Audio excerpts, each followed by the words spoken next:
UK Cinema History Season 2, Episode 3, Sunshine, 2007, directed by Danny Boyle.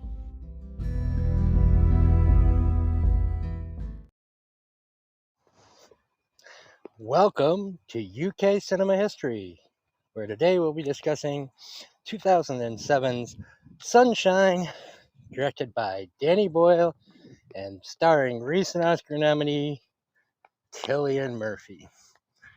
We're just going to spend a few minutes waiting for people to show up. Hopefully they do. We only had 8 RSVPs for the room, so not expecting a big turnout, which is fine as long as the right people turn out. So we'll see who shows up, and if no one shows up, I'll just cancel the room because, of course, nobody likes to talk to themselves. But that won't happen because we have good friend of the show, Hi Bender, here.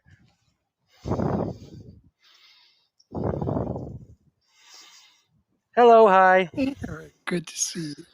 Good to see you.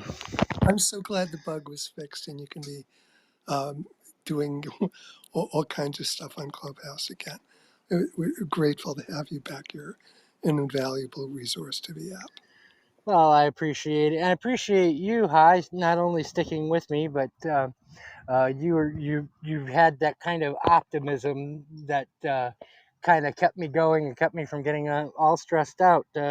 We had all sorts of, Yazzie was talking about maybe moving the show to YouTube, but that would just, I think, be too much sexy, I mean, Yazzie and me, I mean, just, I would hate if somebody accidentally landed on that video and some poor woman got pregnant from all the sexy between Yazzie, me, you, Sela, so I'm glad to be back on Clubhouse because I have the perfect face for radio, I think.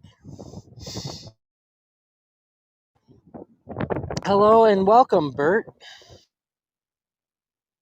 How are you doing? I happened to just randomly click on this, and I don't know the movie, so.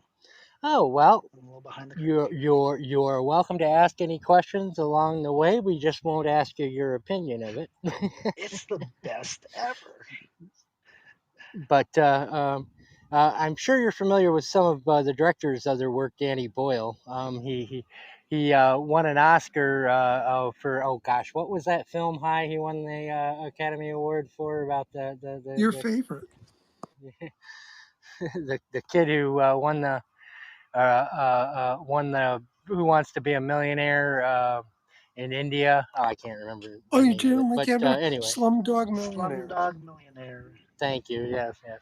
But of course, he's known in UK cinema history for his film Train Spotting, which we will eventually have to do on here. But we've got a list of we've got a list of films a mile long. So, but Train Spotting is definitely on it. But I am looking at his movie credits now.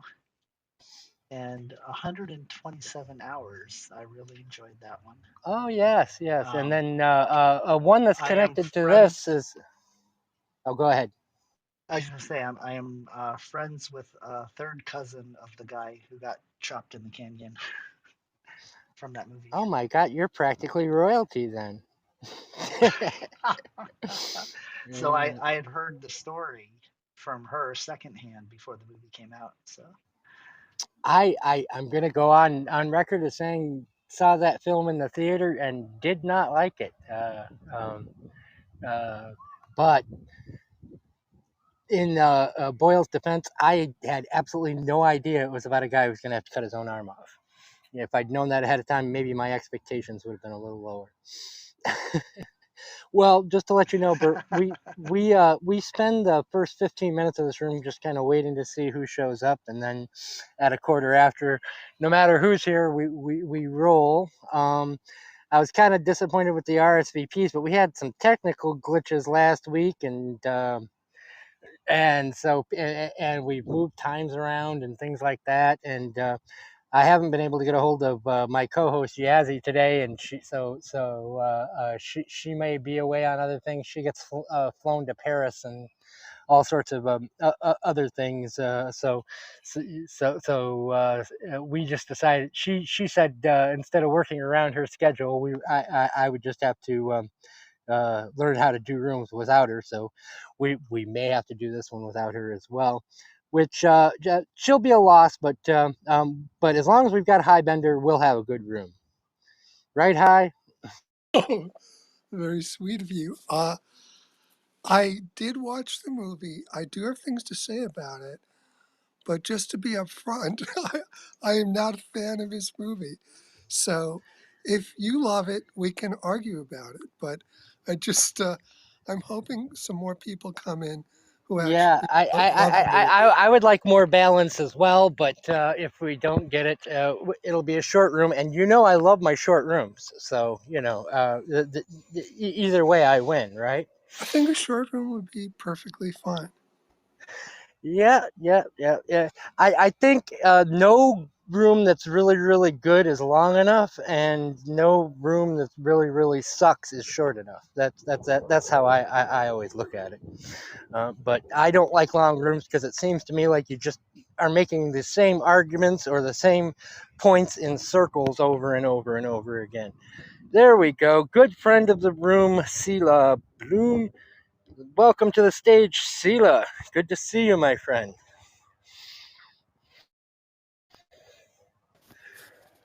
Good day to everyone.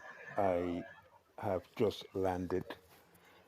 I just finished watching the last second of this weird movie. Yeah, it is a weird movie. It is a weird movie. We're gonna start the room at about a quarter after, just to see who shows up. We only had 8 RSVPs, and I always figure about half of the RSVPs are gonna actually show, or a number of RSVPs are actually gonna show up. So this may actually be the whole room. I haven't been able to get a hold of Yazzie today, but she gets called away quite a bit.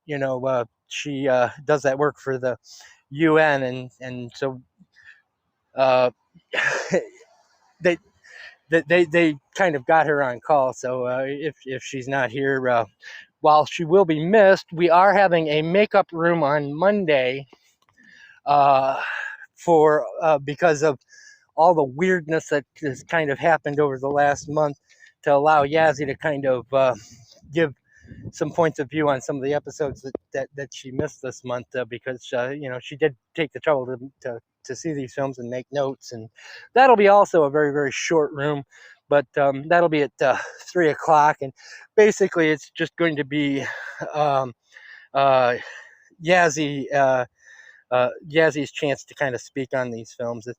Uh, uh, um, if people who missed Brazil because of all the weirdness with the clubhouse glitch, and are having to move over to Twitter, might come and show up. But scheduling note for that, and scheduling note for the uh, 17 people over on Facebook who actually listened to my History of the Kings and Queens of England episode. We will be doing that again at 11 a.m. on Sunday. Uh, we'll be doing starting with William the Conqueror, and according to my notes, it'll be about a 90-minute room, and we're going to finish off with the very beginning of the War of the Roses, which would be the replacement of Richard II by Henry IV, which of course is where Shakespeare's plays go from. So if you're into English royal history, 11 a.m. Sunday Eastern Standard Time here on Clubhouse, we'll be having that room. It's mostly for some people who listen to replays on Facebook, but I do want it to be as interactive as possible. So anybody who shows up is going to be asked if they have questions or comments or what have you. So and then scheduling note, next week we're getting back into actual UK cinema history. We're going to start with a film called The Entertainer, starring Laurence Olivier and directed by Tony Richardson, and that is part of our series on the English so-called kitchen sink drama, otherwise known as free cinema or the social realism films. Um, and we're going to continue kind of stretching those out so that we're not spending all of our time doing these kind of depressing but very important films. One a month, and then that's the one we're going to be doing for this month. So and that'll be a week from today, which is I think February 2nd, if I'm not mistaken. But I don't have a calendar in front of me. But next Thursday at 4 p.m.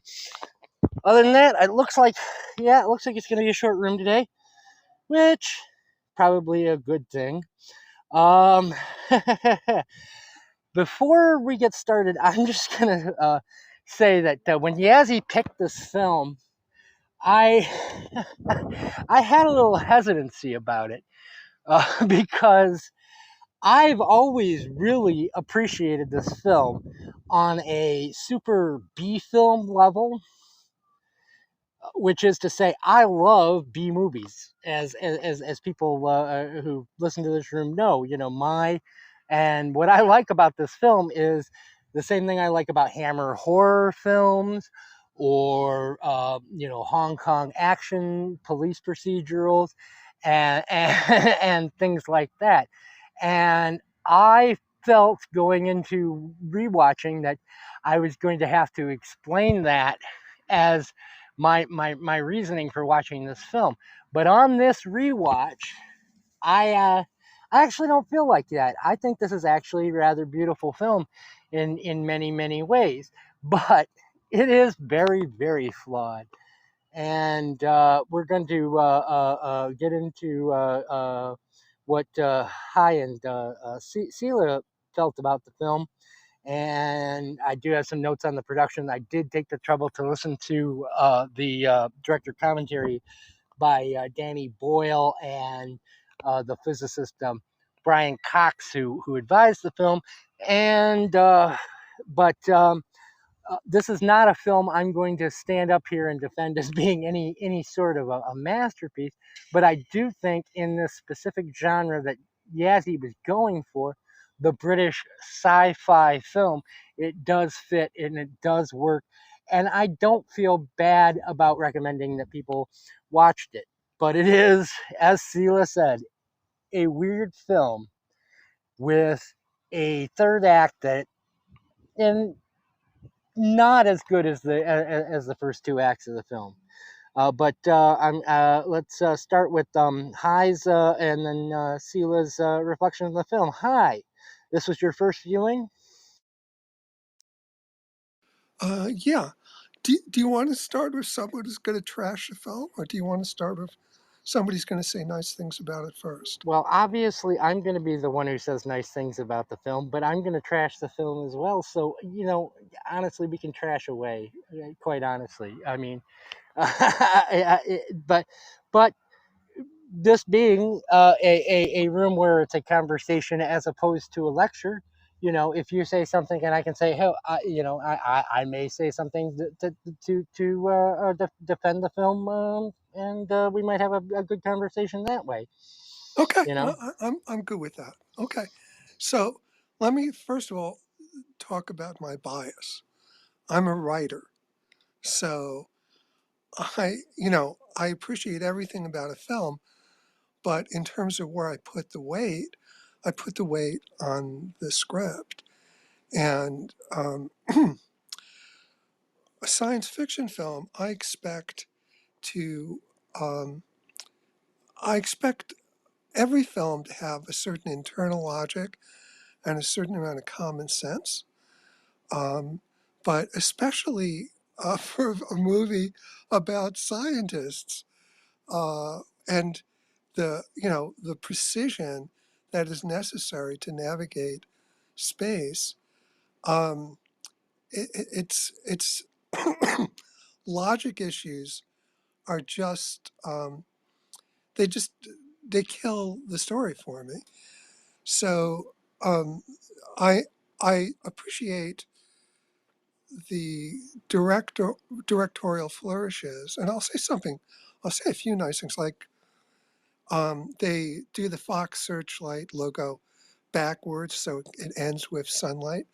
That's a great way to start. Then um, they show the title of a movie, and then the sun comes up behind it and dissipates it with the power of its rays. That's great. I mean, that's a wonderful way to start the movie. It's like, oh, someone really put thought You know, that into. reminded me of your favorite film, Raiders of the Lost Ark's opening with the Paramount logo and the That's mountain. right. That's right. So on a visual level, the emphasis in the ship, there's no yellow or gold because when we go to the sun, we get the contrast of the sun, and it's I mean, there's a lot of smart things that are done visually. And by the way, the cast, what a cast! I mean, it's like half of a Marvel universe is in that movie. Um, so he put together an amazing group of talents, but did he? I don't feel he made really good use of them. And let me go through it step by step. So here are the script. By the way, the script was rewritten 35 times. That is not a that is not a good sign. It probably needed another 25. Yes, I yes. will agree with you. Alex Garland, if you see his film Ex Machina, which he also directed, he's gotten better. He has, but he was a novelist at that point, really. Yeah, I agree with you 100%. But go ahead. So I'm no, I sorry to mean interrupt. those guys, the writer director duo had made 28 Days Later before this, which is a terrific movie. Um, but this one is not. I don't know what. It's not like they can't. It's. I mean, these are talented people. Something went deeply wrong with this one. So just start from in order. First of all, we're on a spaceship designed to save the world by flying to the sun. So the fate of the whole world depends on the ship. What do they call? Well, the first ship. What do they call the first ship? Icarus. Are you freaking kidding me? Like, why don't you just call the ship? We're all going to die. Uh, it's or it'd be like calling an ocean liner designed to break apart icebergs, Titanic. You Or don't is it a call. reminder of hubris? The flying too close to the sun. Oh, Or is it a please. reminder to No government would name a ship Icarus. It's absurd. It's and not only that, but then the first ship doesn't come back fulfilling its name.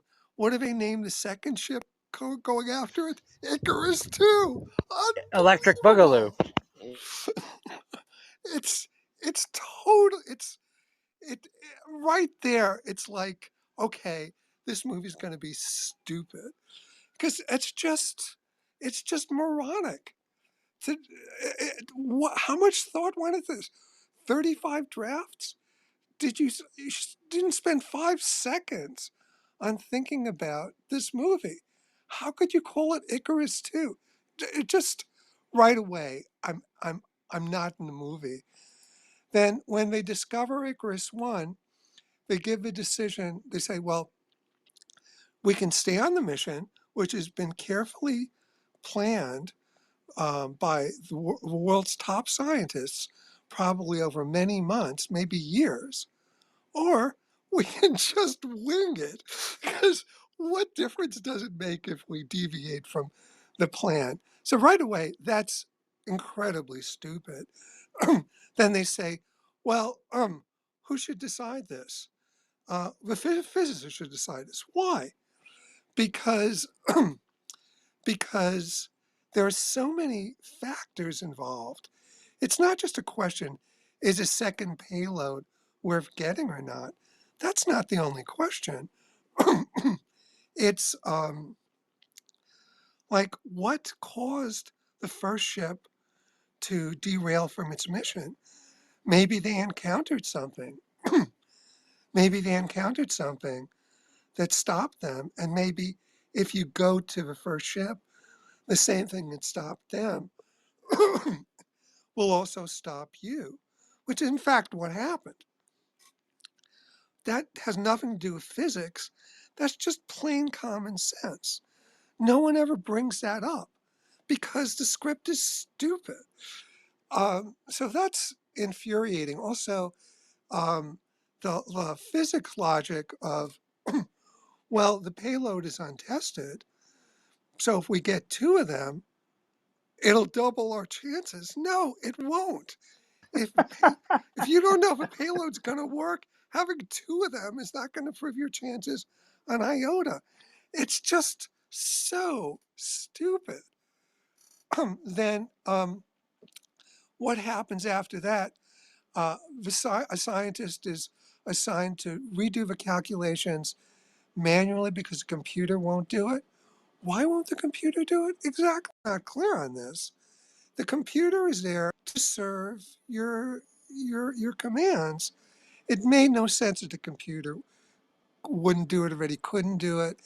And then he does the calculations on his own without anybody double checking. That was the whole point of why they shouldn't deviate from the plan in the first place. Is because you have months of effort by some of the world's top minds. You don't just go off on the fly. So, and then then he goes, I fucked up. That is like prime stupid writing. Um, it's these are supposed to be the best people that the world could find to save our world. I fucked up. Everything about this is infantile. It's all horrible, horrible logic. Then they get on the second ship. They make fun of someone, and they make fun of the concept. Someone suggests they split up, and they make fun of. Someone else says we should stay together, and they make fun of him, saying, um, "We might. What can happen? Are we going to get picked off one at a time by aliens?" To me, that is a contract with the audience. This is not going to be just another Alien movie. That this is going to be something. Because Alien was like 25 years, 28 years before this movie. So it's iconic at this point. And it's a promise to me they're going to do something different, something smarter, something more like The Martian. But instead, no. Instead, in Act Three, it does become Alien, only a much less interesting and much stupider Alien. So that was, I felt like a betrayal because they essentially promised in that scene about getting split apart You thought you that were this, getting 2001: A Space Odyssey, and you ended up getting a bad Hellraiser sequel. okay, something like that, yeah. And then who was the alien? Pinbacker? Um, Yeah, Agatha Pinbacker Christie would have been ashamed to introduce that as the culprit character. I agree. Pinbacker is the captain of the first ship. Now, I can guarantee every single person on that ship has been put through incredibly painstakingly careful psychological testing for months, if not years. And the captain times three. So the idea that the captain would go nuts is extremely implausible. And and the reason of, oh, we're supposed to die, it's such a stupid reason. Okay, well It now has there I'm no, going to disagree with you. Hi, as we pointed out, yes, we're going to begin with somebody trashing the movie, but I'm going to interrupt. And I think one of the things the film does a very good job of is showing. So from the opening scene with the psych officer, having one of the many arguments with computers that with a vocal computer that the film has, uh, observing the sun, is that the effects of radiation on people's mental capacity is something that hadn't been accounted for when the ship went, and that there is something about being that close to the sun that is actually disturbing these people. I think that's one of the things that Garland weaves throughout this, and quite honestly, had it not been for that kind of slasher third act, I think it's something maybe you would have taken more seriously as well. But Garland kind of, cut his own throat by turning this into a slasher film at the end, and so you're not taking that kind of thing as seriously as you might have in a film that had a more serious ending. No, it's stupid. We're all going to die anyway. We're meant to die. That's from that is such a old, tired science fiction trope. It was done to death before the movie, and it Well, not wasn't even very science credible. fiction. I mean, that's Kurtz in Heart of Darkness. That's I mean that's just any that's the Explorer and the three previous Garland scripts. The Beach, 28 Days Later, all had that kind of character. They usually had kind of a cult around them as opposed to being an individual like Penbroker. But yeah, I mean, but It's yeah, as it's you say, di- yeah, it's different. it's well It's trodden. it's it's different. Context matters. If you've got that in a world that's been taken over by zombies, that's one thing. That's more of a Stockholm syndrome type of thing. But on a mission to save the galaxy, no, it doesn't belong. It's old and it's tired. When the movie started with a guy asking for 3.1% radiance bathed, and he talked about the difference between being in a deprivation tank and being bathed through sunlight. That was great. That was fresh and different and interesting. Um, but and that's what I thought the whole movie would be a fresh take on space exploration and space and the whole space rescue thing. But then it all these stupid things happen, and then it just devolves into a really badly done slasher movie. And uh, so I mean, I appreciate the visual flourishes, but and also one other thing, as I said, the cast is amazing and is largely wasted. The characters don't really come. None of the characters are really memorable. They don't really come across as people. They all come across as rather robotic. Um, so I don't really have any fond memories of anyone as a person. I don't have any fond memories of relationships between the people. Um, it's really badly written on a character level as well as a logic level and a story level. So the only thing to recommend it to me is the novelty of having all these Marvel, and in the case of the main character, also someone who played Scarecrow in the DC universe. Um, Having all these people together in this movie that totally doesn't deserve any of them. Um, so that and the visual flourishes, and as I said, some clever things with um, like uses of color and uses of the sun. So I'm not sorry I saw it, but um, it's not a movie I would recommend to anybody personally. So that's my 2 cents.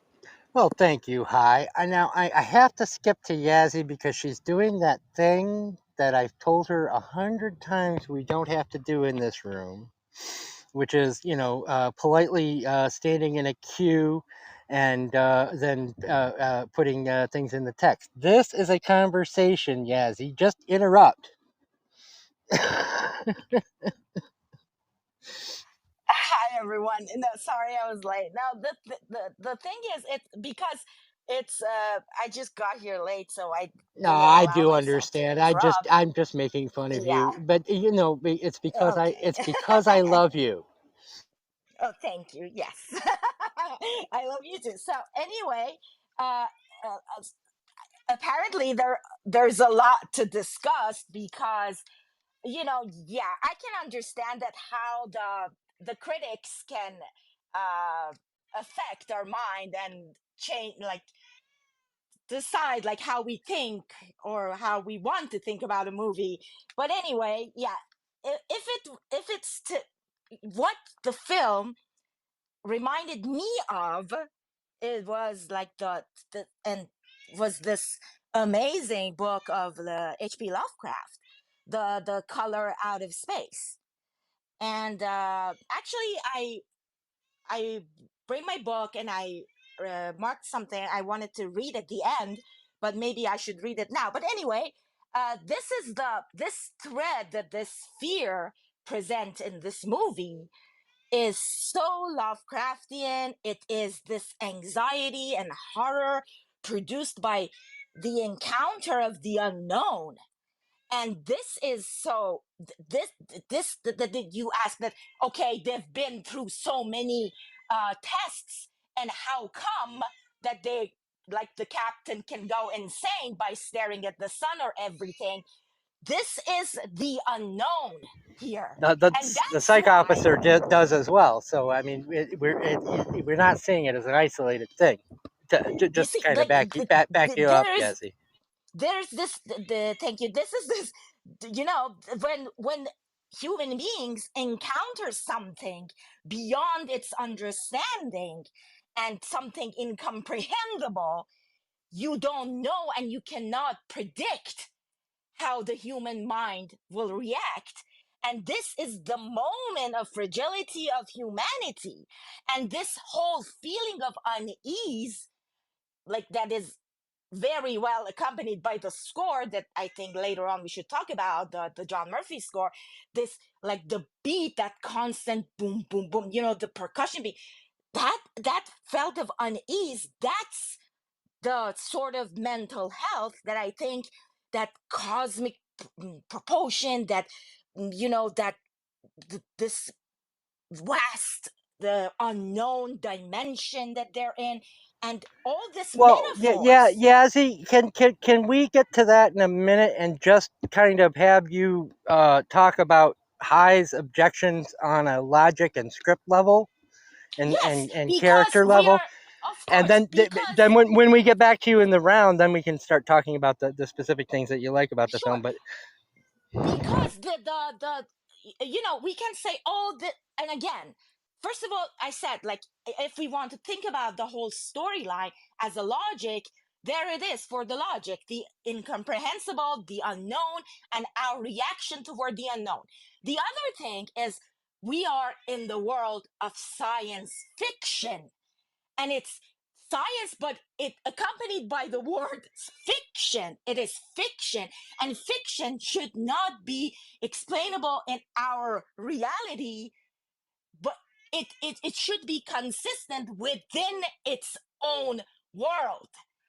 We can't say, oh, just because the gravity doesn't work this way on that world, in our world, should not be explainable on that world. No, that's not how it works. It's fiction. So what happens there should be well, consistent I don't within want to. that world. Yazzie, I don't want to speak for High, but I don't think his objections were to any of the science. And you correct me if I'm wrong, High, but I don't think his objections were any used to anything in terms of the science in this film, but in terms of character development, dialogue, and plausibility of character. So to kind of dig into what you were saying, um, your explanation of how characters don't act the way we as an audience expect them to is actually not a flaw in the film, but part of what the film is trying to say. Am I wrong? Yeah, Exactly. you're, That's the build up. But yeah. that's the So, build up of the yeah. what's coming. First of all, the thing about fiction is totally off base. It doesn't apply to anything I was saying. A story has to be internally consistent, and it also has to be consistent with common sense. And that's everything I was addressing. So the the thing about it's science fiction has absolutely nothing whatsoever with anything I was saying. The As for the idea that, oh, how could he anticipate that getting close to his son would affect them psychologically? Are you are you kidding me? Of course they're going to anticipate that. Of course they Based are. on what? No. What, look, we are They've talking had about the years. world. Excuse me. They've had years. How do The you know top that they had the years? top minds in the world have had years to think about this and meticulously plan every aspect of a mission. It's absurd that they wouldn't think about what effect getting close to the sun would have. And it's not consistent because most of the members of of a crew are not affected. And the thing about, oh, we're all going to die anyway. Again, it's such, if you're going to make someone go insane, make them go insane in a fresh and interesting way, not some old, tired trope that makes it seem like you spent 2 seconds on this character's motivation. By the way, I read that the scriptwriter originally had a whole plot. Alex Garland.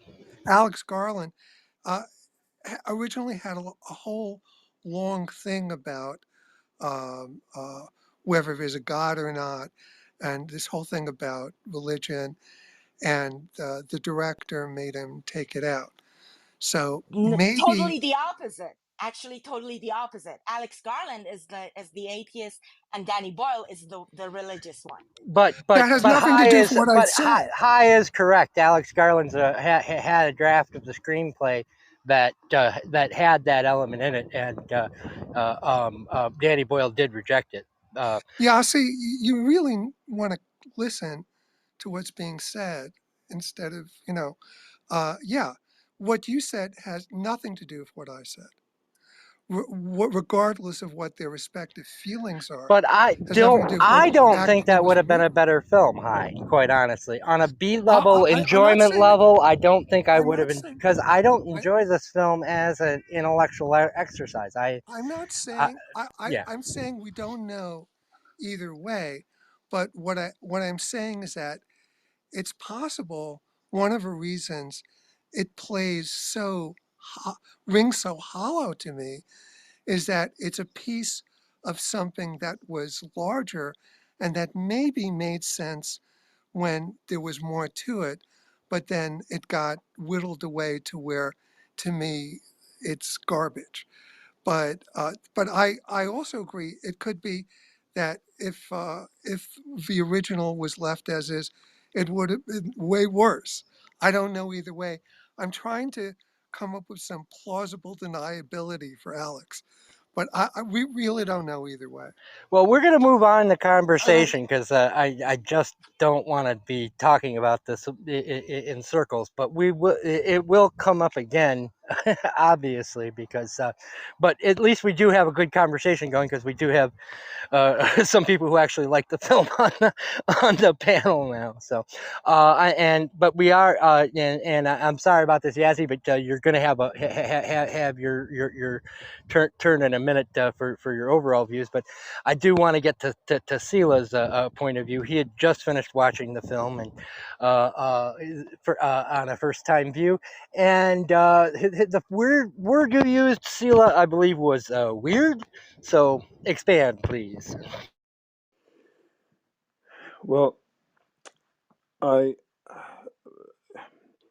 I would especially to the logic aspect that Hai mentioned at the very beginning. I I would say I agree with. I have the same problem. I agree with that. Perhaps 100%. In addition to that, my very first impression was positive with the sun, as you said before. Hi, how that begins. I found that very interesting, and I liked it. Um, but the first thing that slapped me in the face was to hear Dr. Searle say to the other people how what light is and what darkness is. And as we have alluded to in the room already, we are, I mean, anybody who is older than 25 or even older than 50, like me, knows that the topic of going to the moon and astronauts, it's a very, very old topic that has been discussed on many levels, even by people who have no clue. We have some information about this. So when I hear this conversation, I'm saying to myself, an astronaut has to have an incredible experience and education to be able to get to that point. First of all, these people all seem to be at the latest 35 years of age. Some of them look like 25. I'm sorry, there is no way, no way a scientist of that level to travel in space gets to do that at 25. For me, the way I understand it, it's just crazy. And then he's explaining to the at the table darkness and light, as if these people don't know what it, it, it. At some point, I had the impression there were a lot of Harvard students who also went to Yale and also to a couple of to Oxford. They went to all the schools, and they're just Friday night having a beer together. It didn't. I didn't see the spirit of the team as a professional, dedicated group of people that are trying to solve incredibly important things. To me, it was just a joke all along. And then the testosterones, when the men started, and then they fight again, and then they fight again. I just, I just, I found that extremely weird. Um, in terms of the music, I would, for the most part, accept it.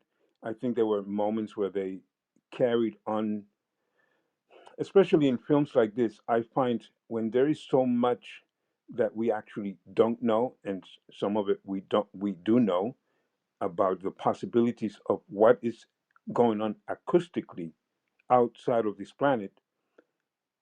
I don't think you need so much music. Just expand on that. Just just take advantage of these collages that are bound to happen for the regular human ear. And then you don't need a waltz. You don't need rock and roll. I'm sorry. You just so for the most part, I liked it. I think they worked most of the time that way, using the sounds. Well, I want to interrupt because the rock and roll only comes up in the ending credits. It doesn't play during No, the no, actual I film just itself. mentioned rock and roll as a genre. Just I was not Oh, referring to the end. Just in general. my bad. So, I'm just trying No, to stick up for this film where I can because you know. well, uh, the sun at the and I beginning. just love it. I love a good argument, as you well know. So that's basically all I would say. The testosterone problem really got to me, and at the end, this captain from the other one talking about God, saying, I'm sorry." Uh, at some point, I said, "Oh, okay. So actually, this is a thriller." And then I relaxed a little bit, and that helped me to go through the movie with a little bit more relaxation. This is a thriller. That's very good. And that's what the level I enjoyed it on. Quite honestly, I pointed out that Yazzie and I became partners in this room, not out of our love of Tarkovsky or Bergman films, but out of our love of B movies. That was what we had in common, you know. And so when she suggested this film, one of the things that kind of went through my mind was, well, at least that's going to be a good chance for us to kind of defend our love of the B movie. And this is a film that had an original budget of about $20 million, which is a lot of money to us, but for a Hollywood space film, not a lot. It ended up costing about $40 million, but that was money that Fox Searchlight put in for visual effects. So you didn't get the benefit of things like reshoots, or I've got an airplane going overhead. So I'm going to move on to Les until this airplane is gone and get his reflections, and I'll get back to Yazzie after that. Les, have you seen the film?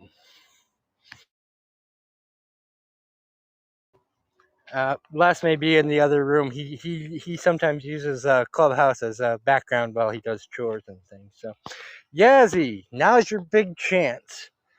Uh, Please tell us what you when you suggested this film. I was like, yeah, that is the Yazziest film that I can remember seeing. Like I thought this was like just perfect Yazzie film, and so I am really looking forward to hearing you on this, because when I was watching it, I was like, God, Yazzie's got to be loving that scene. Like that vote scene, in which etc. I was like, gosh, this is just this. Yeah, I just kept thinking of you the entire time. So, go ahead. Yeah, because first of all, this I always bring up the existentialism, all these things, and I always like think about the like talk about the refer to this modern critic, Jimmy Berlusconi, and how he pair movies together, like draw different ideas. So what he does, he compares this with Interstellar and another movie with Gothica. That's also very interesting, which we talk about it later. But what I want to say, like this existentialism in this film, this question that you are saying that yeah, we all know that there is an end to everything, and we are gonna end, and this is a stupid idea. This is the same idea in like many greatest sci-fi movies, and actually this is the base of sci-fi movies, from Doctor Strangelove to this movie, that like to many movies that we talked about, like Children of Men. So many, like not just dystopian, any sort of subgenres in sci-fi. So, and especially today, like we are living in this, not even sci-fi, even in the world today, that we are living with this idea of this nuclear world and the the climate change and everything. Of course there's this constant presence of the ending and the destruction of humanity and the destruction of being. And if we're looking at this film, and if you're looking for a message, if you're looking for uh that is, I think, and like looking at it as a theological mystic kind of movie, I think that's the wrong approach. Let's just, I mean, that's the surface level of this film. Let's just look at it like as, as a way to, how can I put it into words, like let's see this this effort of transcending human, like these are a group of people that they're going to get approach to the source of life and death, to the sun, to the extreme source of everything, to something that's been worshipped by men from the ancient world till today. We all need sun. Both, like in ancient world we call it worshiping and the god, and today we know that it's our source, it's our solar source. That's where the whole life comes from. And this is a group of people trying to save the existence. And what, like this, look at it as this transcendent, and this metaphor of saving the existence. And what can be more sacred than this? I think, that, and that kind of washes away all that question of, oh, we're all gonna die and what's gonna, yeah, that's what they're trying to do. They're not, if we think, yeah, that's the, even if we want to look at it as a kind of with the religious theme, let's say that there is this false prophet, there is this guy who read the calls wrong, and he calls himself the prophet, and like this cult leader, and he thinks that he is the one, and the other people should sacrifice themselves and create martyrs out of them, and call this like, yeah, you all going to go to heaven to save me, or to save existence. You can even read the movie like that, and still it has that depth, that these people at the end, just like the Michelangelo creation, they are the one who gets to touch the finger, and the tip of the finger of the knowledge of the gods. Well, Yazzie, and then I am going to move on to he says in his profile to call him Al, Bugu, I think, or Bugu. Anyway, the next person. But I wanted to ask you. So if you look at the other two, Alex Garland and Danny Boyle collaborations, The Beach and 28 Days Later, they also have that as a central theme, that kind of figure of who is who sets himself up as kind of a messiah, to save or kill humanity in this case. And of the three, uh, I think this one actually sets that element up the best, quite honestly. But you've seen all three films.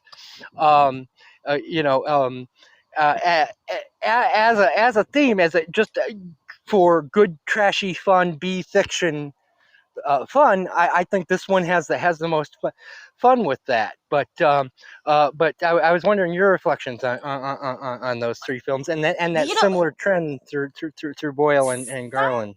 something that I like about this collaboration of these two is exactly that there is that these two is kind of like what we are struggling today in America, that you can't get the two sides of the aisle to come together.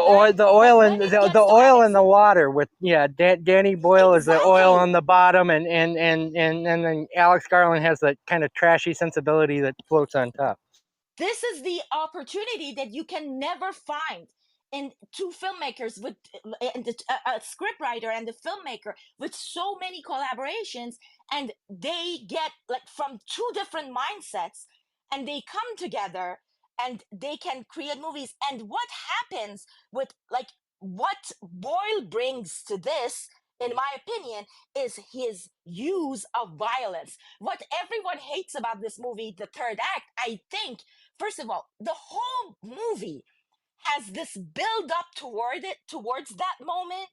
And when it happens, I think that the violence that Boyle brings in 28 Days Later, in Beach, and here, another example is not the collaboration with Alex Garland, but in 127 Hours, that that that kind of body, the Boyle body makes horror. violence physically hurt you as an audience member. Boyle does Exactly. he You deglamorizes and he did it in Train Spotting too.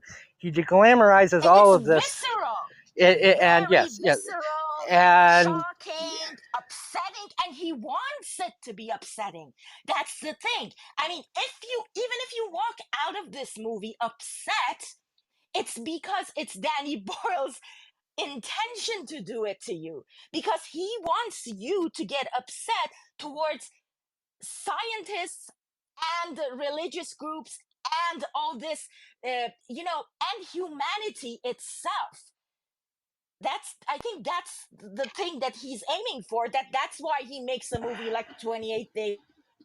That and there we go, Yazzie. I'm so glad you found the room and because yeah, you had a much better defense of this film than I did, because I was going to have to do it on a purely gosh, this is great trash level, and it is actually a rather beautiful, and that was my feeling about the film before I watched it this time for the room, where I was like, this is actually a beautiful film on its own level, but I'm still enjoying. These are I'm so. enjoying it as trash, but You, it is actually a very beautiful film and could be defended you without call that kind it of B movie trash. sensibility. What is beautiful here is when rationalities fail. The whole framework here is, look what happens when rationality fail. If Christopher Nolan in Interstellar tries to make a poetry out of it, here Dave, what Danny Boyle does is that he just rips it apart, just like it just peels your skin off for that, because it says And when we'll get to that, yeah because I liked this film a lot better than I liked Interstellar, even though Interstellar made a lot more sense. Which I'm not going to try and explain that. I'm not going to defend that statement. I'm just stating it as being true. I just did. But we're going to move on to, he I says, don't like call. I don't like either of those films. Okay, I didn't particularly like Interstellar, so maybe now that I think about it, not a good comparison, because comparing it to a film that I didn't like, yeah, it makes no sense. I like this film better than I like Solaris, the original Tarkovsky version, or the remake for that matter, which are both films that I liked, but obviously the Tarkovsky film is much deeper, but this film didn't irritate me the way, I didn't walk away from this film as irritated as I did from the Tarkovsky film, where I was like, gosh, that was a deep experience, but God, I want to punch that director in the mouth. I did not have that feeling. So, all right, I'm going to turn. He said in his profile to call him Al. I did. Yeah, hi. Hi, Eric. I don't know if you recall, we met just by chance in one of my rooms, and I'm new to your room. You invited me, and I'm really happy to be here. And we're glad to have you. Was that the room that I accidentally pocket dialed you, if I It remember? was actually. It was actually. Well, welcome. Yeah, I do remember. I do remember that, because, of course, it was only a couple of days ago, because it was the very first room that I used to test out whether or not Clubhouse was working again, Well, because it just happened to pop up on the top. So, welcome. well, Just kind of promo time. Tell them about your room. It's a trivia room, isn't it? yeah, that's right. So it's a trivia room. Focuses on movies, but not just that. A variety of different things. We tend to have the room maybe once or twice a week, usually on Saturdays and on Mondays. It's around because I'm in Britain, so GMT it's usually around 6 o'clock, between 6 and 7 o'clock. So if you ever get a chance, please drop in. I've added some of you guys in this room, and yeah, just to clarify, it's Bugu. Bugu is actually the my pet rabbit who's I'm in the pic. still going to get that wrong, but not from Well, you lack can of call me trying. Al. You can call me Al, and that should be I fine. still can't pronounce the name of Sela's room. Aristopian. Okay. Anyway, it's just not my thing. I have a great talent for learning somebody's name and forgetting it 2 minutes later. Oh, Uh, okay. have you seen Sunshine? Unfortunately, I haven't seen Sunshine, Well, then but I I won't have. ask your opinion of it, but hopefully, I'm going to say hopefully you give the film a chance. Oh yeah, yeah, definitely. I mean, I Uh, wish but I'd go known. in with the expectations that it's like Scylla said, it's a good trashy thriller with some deep elements, as opposed to a movie with deep elements disguising itself as a trashy thriller, and I think you'll enjoy it more. But that doesn't undercut a word of what High said. There are parts of this film that make absolutely no fucking I mean, sense. I've seen two other films, if not a few more, of Danny Boyle's, which are like I've seen Train Spotting. I've also seen Slumdog Millionaire. And if I just weigh in on those two films Oh, and just his brag about style, being able to remember the title, because I couldn't at the beginning of this film. So it, I feel I mean about an those. inch tall right now. I mean, I just wanted to add to what Yasi was saying there. Like, these characters, they seem to be. He kind of creates this murky environment where well, you can say a little bit glamorizes violence and the filth, the underbelly of society. Um, Even in both of these movies, like if the character Mark Renton and the slum children in Mumbai, including the Dave Patel's character, they're all victims of their circumstance, and they would have lived better lives. They have this essence of goodness within them, but unfortunately they are drawn to the darker elements of existence, whether through just happenstance, or whether that it's part of how they move on to the next stage of their lives. Um, all these characters somehow Yeah, add that's a an lot of. ongoing theme in Boyle, I think, isn't it? Yeah, all of this adds a lot of wealth to the story, so it's definitely not a detriment. And I feel like the locations also add that additional element of adventure. Like, not a lot of people would know about the cultural differences in Scotland, for example, versus a city like Mumbai. Like, a lot of people wouldn't know how people live there, but you can get that essence from the film, even though it's like a more of a foreign director. So I applaud him for that.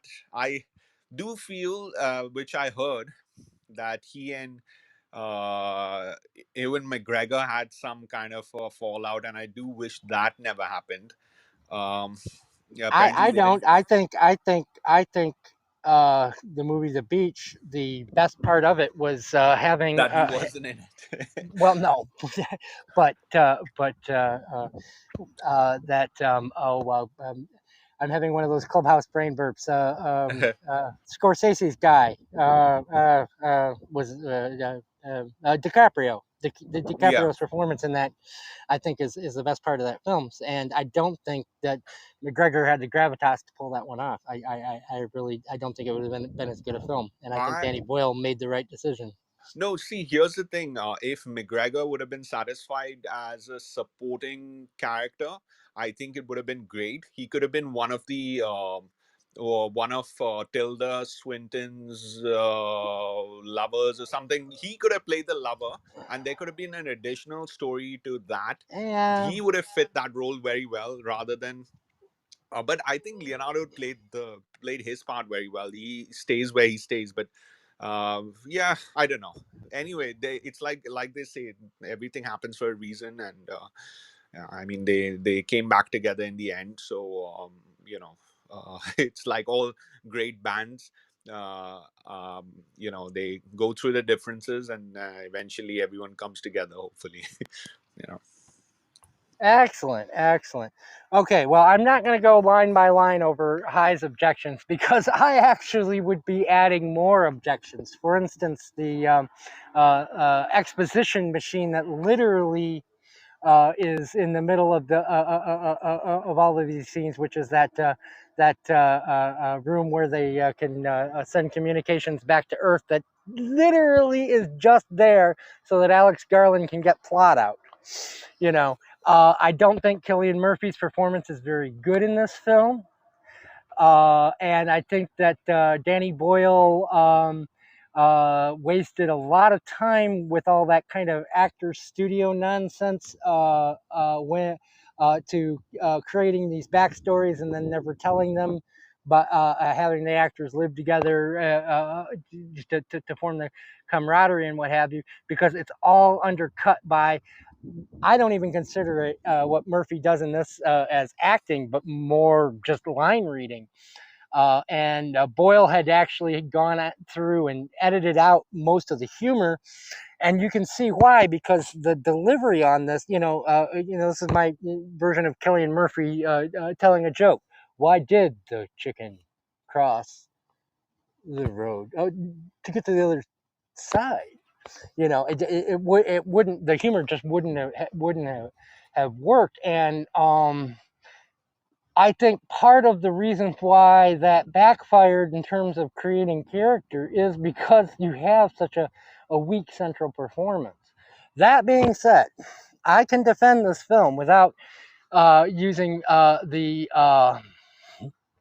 B movie defense of they didn't have a good budget, and they didn't, and they couldn't do reshoots. And the slasher ending, the reason why it is the way it is because once they were re-editing the film, the effects that they were using weren't working very well, and so they had to edit around it and things like that. Up until the third act, I can defend this film as being very, very beautiful. And the actual ending of this film, with the voiceover from that magic exposition machine, and you're seeing the shore of Australia with the opera house covered in snow and the sun coming out, and that's right after Murphy has sent the size of Manhattan bomb into the sun, and you see his hand burning, and that look on his face as he's witnessing the sunlight. That is actually, I thought, quite beautiful, and and worth a lot of the runtime of this film. But the other reason I can defend this is I was entertained absolutely throughout. No, the characters aren't deep, and each one of them were given a backstory, and it would have been nice to have that backstory. But, and this is where I get back to kind of my B movie defense, this is not that movie. That's not the movie Boyle was trying to make. And in this type of film, those characters and those actors are there to hit their spots and say their lines and move on. They are just a part of the exposition, and are part of the sets. And I hate to say it this way because Yazzie picked this film and loves this film, but I don't think if this film had a third act that was more traditional, or dealt more with the existential themes, we would be discussing it right now. Because part of what I actually love about this film is this bizarreness. It's what Sila said, it was a weird movie, and that weird tonal shift to kind of a B slasher film, which again was imposed in the editing because they couldn't do reshoots, and the skin coming off just didn't look very good. And so but as Yazzie said, that is set up through the movie. For instance, when Benedict Wong's character commits suicide, you see the drawer, and there's one of the scalpels missing. So yeah, so you know that there is somebody else on the ship at that point before the computer has actually told you, because of course who took the second scalpel. And then when he does go through and do the killings, you see him propping up the bodies just as he propped up Benedict Wong's body. Look, I have to say something here. I have to say, look, if we want to say that there should be a logic to this, like a common logic, I have it. The common logic that we're living in right now is the common logic that there is a sun that produces light, and we have this. Imagine, look, we have to put our mindset when we go to sci-fi, we have to put our mindset on that world. That is a world that sun does not exist. And we have no imagination of that as we are right now.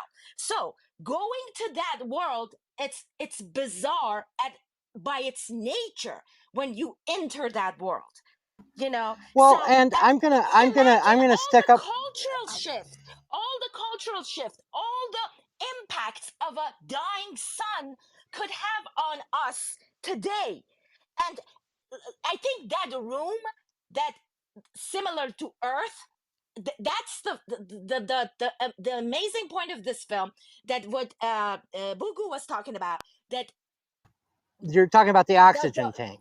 The oxygen the tank. not just the oxygen. I mean, it says that the atmosphere and the Right. world Yeah. built and where the They produce story a is garden to happening. produce CO2. Yeah. And But we there's one have a on Icarus and on Icarus too. Yes. no, the earth room and the observation room, that they sit and look at the sun.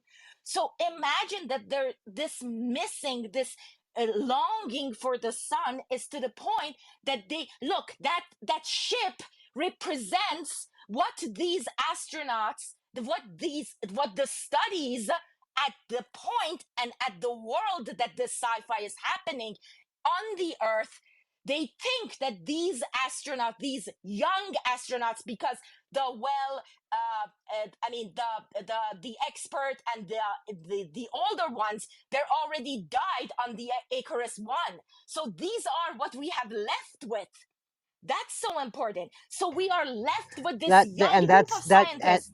and that's something that I was going to get to, but I'm glad you got to it Sorry. ahead of me.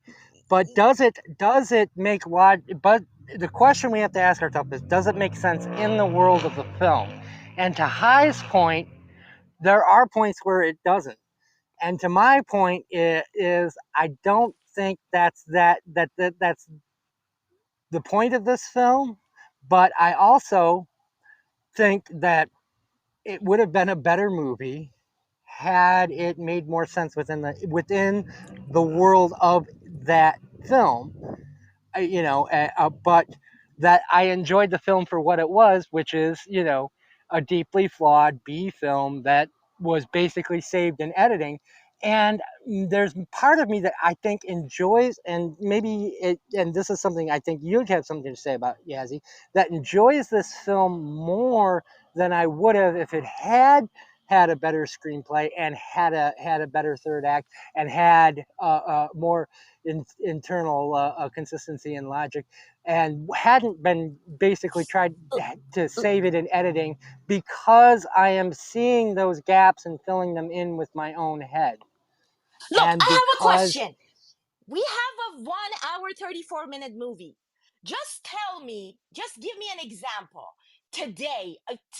Bring me a filmmaker that can make a movie with these many themes and these many characters and MP3 all these things in 1 hour 34-minute movie. Because what happens today is that they're gonna tell the John Wick story and they my can't make a movie less than 2 hours. my copy was an hour and 43 minutes, but yeah, So okay, that I'm being. 9 minutes more than me. All right. So But there one might be hour other prints. There might be 43. other prints out there. But yes, to your point, it is short. But I think it's actually still too long. But it Honestly, it has a I look. would I would have cut I out about a would quarter argue. I of the will Icarus argue. No, One tell footage, me, and tell me. Okay, you want to say it's a B movie? You want to say? Tell I think it's me a good B movie. exactly why. It's not. It's a bad B movie. Plan 9 from Outer Okay. Space. Plan So 9 from Outer yeah, Space is a movie that's so bad it's good. This does not rise to the level of badness to be good. It's just a bad movie. Um, what I will take away from this film are the images of the sun, the that wonderful opening sequence with the sunlight, the the use of colors, the some of the antiseptic scenes of a spaceship, and not a lot else. The music is There are is some pretty well-written impressive. scenes in this as well, Hi, and there's scenes that I was expecting to be cliched, like the vote to kill Benedict Wong's character, which I expected to be, and it's like, and Chris Evans says something like, spare me your lecture about us losing our humanity, and so we're set up So I to, have a and question. it I have a actually, question. and If it's I'm, a bad movie, if it's I a was bad movie, expecting and it if to that be kind of decision making your is B movie stupid, vote tell Yeah, I me say, the. do you trash, think you could let you Eric know. finish? No, I can't because I know where this is going. What And I there want are to and there are say scenes is, like if that you think throughout, it's a but they're bad movie, drowned out by some of the mediocrity. I agree. I think the inconsistency killed me because uh, interesting scenes like the one you mentioned are intermixed with really terrible scenes. It's, I mean, at least, Well, Planet and from Outer Sela mentioned Space. those two fights and that apology scene, and those are cringe. Those are like, God, I wanted to rip. When I'm talking about shortening the film, take those scenes out. Planet, Because it just yeah, I actually physically so cringed when I saw them. Ed if Wood I want films are, to, Ed Wood so films are, Yashi, can I please, let me talk. You've been talking quite a bit.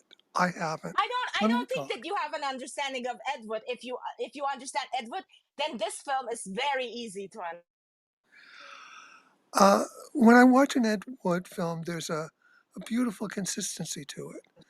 This is all over the place. I agree, Eric, it's got some really interesting, I hesitate to call them intelligent, but at least interesting, at least approaching intelligence uh, scenes. And then it's got things that just, make me, uh, infuriate me with their stupidity. And that is just, to me, is just so sloppy. It killed it for me. Again, I appreciate the sheer filmmaking, the visual aspects of it. Um, I just wish, and I can't even say I wish the script was better because it could be the script was way better and then it got Well, and changed. So I'm not even. the performances too. Wouldn't you say, like, if you'd had a better performance by Killian Murphy, um, you might have questioned a lot of this less because you would have had a solid character and somebody that you're following, maybe uh, to, uh, um, uh, to kind of bridge those gaps in logic for you. Well, I think all the performances were pretty mediocre, and that's obviously, you know, you had a powerhouse cast, so it's I thought obviously Chris the Evans was director's great in this fault. film. I thought he did a great job, and I think despite how thinly written his character is, I thought he created a very memorable character. I But th- I, I I think think he you could Michelle Yeoh was completely wasted in this film. I thought, I you know, think Chris Evans was largely wasted, but if you compare what he does in other films to this one, he's is he does he deliver a better performance than maybe anyone else? Maybe, but no, it's I really would go a faint step further. praise. I think he delivers a good performance, and I think he really creates a well-rounded character. And but But then again, if yeah, I didn't like the film as much as I do, perhaps I would probably lump him in with with the rest as well. So I'm my not gonna, my point is that's all opinion. the direction of the actors. It didn't work. To me, this feels like a film by somebody who just doesn't get how to do Ensembles. science fiction space movies. Not ensembles. I'm not gonna make a judgment. I think he doesn't get the genre he's in, and I mean, he said one of his favorite films is Alien. I don't think he understands the underpinnings of what went up until Alien. I just anyway. I was so anyway. One other thing I'll mention, the whole thing about why the sun is dying. I really would have appreciated more of an explanation because it's set in 2057 and it takes, it's the sun is going to keep going for millions of years. So, what exactly created this issue with the sun? I Yeah. don't think that was explained. It's not explained in the film, and it should have been. And the fact of the matter is that it was in one of the versions, because Alex Cox, the physicist, it's something called a cue ball, which is a theoretical idea that something that's left over from the Big Bang can enter the sun and cause a blockage, and that only a large nuclear bomb could dislodge it. And Yeah, and I I like that. I rewatched the read that film too. looking, and I heard this explanation from Boyle, and I rewatched the film, and I was like, but where is that in the movie? You have this magic exposition machine. Why isn't anybody sitting in front of that screen fucking explaining this to somebody back home? They explain every fucking other thing in this film. Yeah, it took you 45 seconds to explain it, and it was compelling. I thought it was compelling. And this is the central thesis of the film, is that the sun is dying. Why is the sun dying? Because, again, it's just this disconnect of what science fiction is. A science fiction film by somebody who isn't really connecting with what science fiction is. You don't have a science fiction film about the sun dying and you don't explain how that's possible, because anybody who knows anything about science knows the sun is not just going to catch a cold and die in 2057. It's got millions of years Yeah, of life to go on it. that I don't understand explaining after the movie comes out why, Seriously, guys, are we I really? don't understand that. No, Yazzie, go ahead. Go ahead. Explain it. No, Yeah, but because and keep in mind, this I'm is not saying I don't like the movie because of it. I'm just, I'm doing my thing, which is creating look. conversation and creating arguments. This is the movie about. This is a meditation of human rationality in face of dilemmas.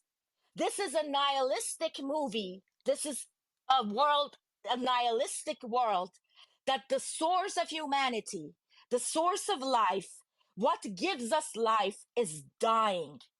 And this is what the movie presents to us. If we don't like the idea and it makes us unease and it's unsettling, that's what the filmmaker wants us to feel. And if he did that and we still, this, and what he does is that this juxtaposition of this nihilistic mindset with the beautiful, surreal visuals of the sun and the music and everything. So this is a combination of all those things. And just keep it in mind, the fight that you were just talking about, why that matters, it's because the person, our protagonist, the cop of Killian Murphy, that's supposed to save humanity at the end, we should know that. Look, I remind you the scene in 2001 Odyssey. How does Al decide on that movie that humanity does not worth saving when he sees that these people have the telephones, have those communication services with the earth, and they do not communicate with the earth, with the people, with people of, with other human beings. So he decides as a computer, as an android, that human being does not worth saving. What we see at that point, at that fight, at the beginning, to introduce these characters to us, is that these are the people who are trying to save something. They love something on the in earth, just like you said. We're not gonna bring Interstellar into this. That's, yeah, you know that I don't like Nolan that much, but even in Interstellar, that's what happens, is that, when rationalities does not is not the answer, I'm going to and interrupt you, rationalities. Yazzie, but Mike West is also saying he liked the film, but he can't speak right now. But Mike West is also saying he liked the film, and I don't know if you're driving or anything, Mike, but if you could put that into the comments so we can kind of have a more than just everybody against Yazzie No, conversation I'm here. saying I that want to take what I want to is take no, I want to take there's up a I want to defend noble you for a minute. message. There's a noble message to this film, and it's that what is more important than saving humanity? And if you don't see this in this film, I think that's why we're going somewhere that the world is going. It's because we are unable to see that under any circumstances and with any logic, what we try to do as human beings by instinct is to survival. And this like organic being as we are, and we have like with this logical brain that we have, we are worth saving to the world. And not forget, look, I'm keep Not telling you, according to you Ivy say in the that comments. Ivy you're thinks that saying. we should. Ivy wants to let the motherfucker burn. So So yeah, let the uh, motherfuckers burn. That's what our alien in this film thinks that should happen. He thinks that, yeah, let it all burn. And I think Mark Strong, what a great and that's why he is also fading. Look, the well, I'm going to great stick thing up for you. about I'm going to stick up for you, Yazzie, a little bit because, of course, this is without disagreeing with the highest points in any way, shape, or form.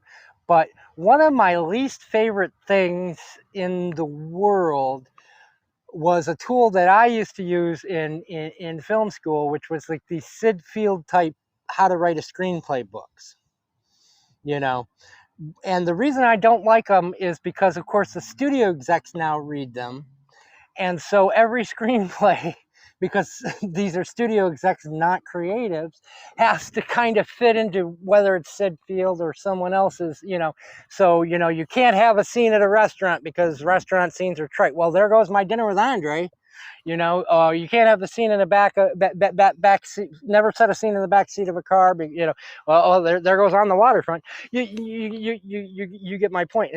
And I think as I look back at this film, flaws and all, which I have stated, I have highs objections plus objections of my own to it. What I enjoy about this film is that it is nuts, that it doesn't follow these. And to High's point, maybe that doesn't gel into a whole for viewers who are kind of looking at it the way a producer might look at it and say, well, this doesn't fit into Sid Field's blah, blah, blah. And the reason why Sid Field came up with these things is because these are audience This has expectations that nothing to need do to with be Sid met. Fields. That's a total straw man.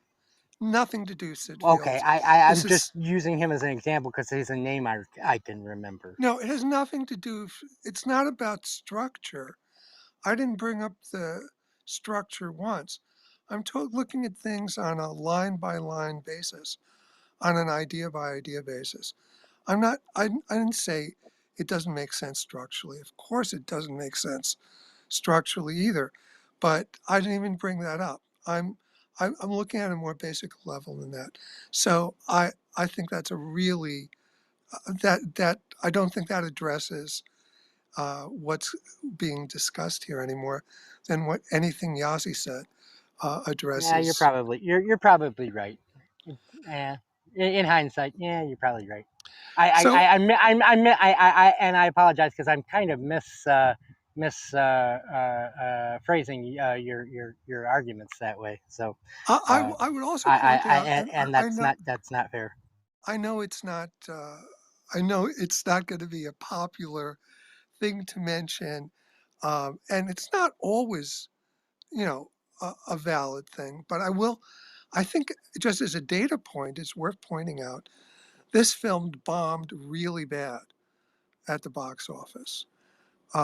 It did really, really badly, and that doesn't mean by itself that the film isn't all it could be. Um, Some Yeah, films that have. I'm gonna have to, but I'm gonna have to Some point films. out Well, though let me finish that's the because thought. it didn't get distribution from Fox Searchlight, and it got zero advertising. So you know we that how well this did at the box office is on how this would, because it did do very well when it went to cable, and when it went to yeah, and it has found an audience over the years. But yeah, no. Fox Searchlight really just kind of threw their hands up in the air with this one. And part of the reason why you didn't get reshoots and you didn't get all of that is because they just kind of were like, well, I'm not putting any more money into this.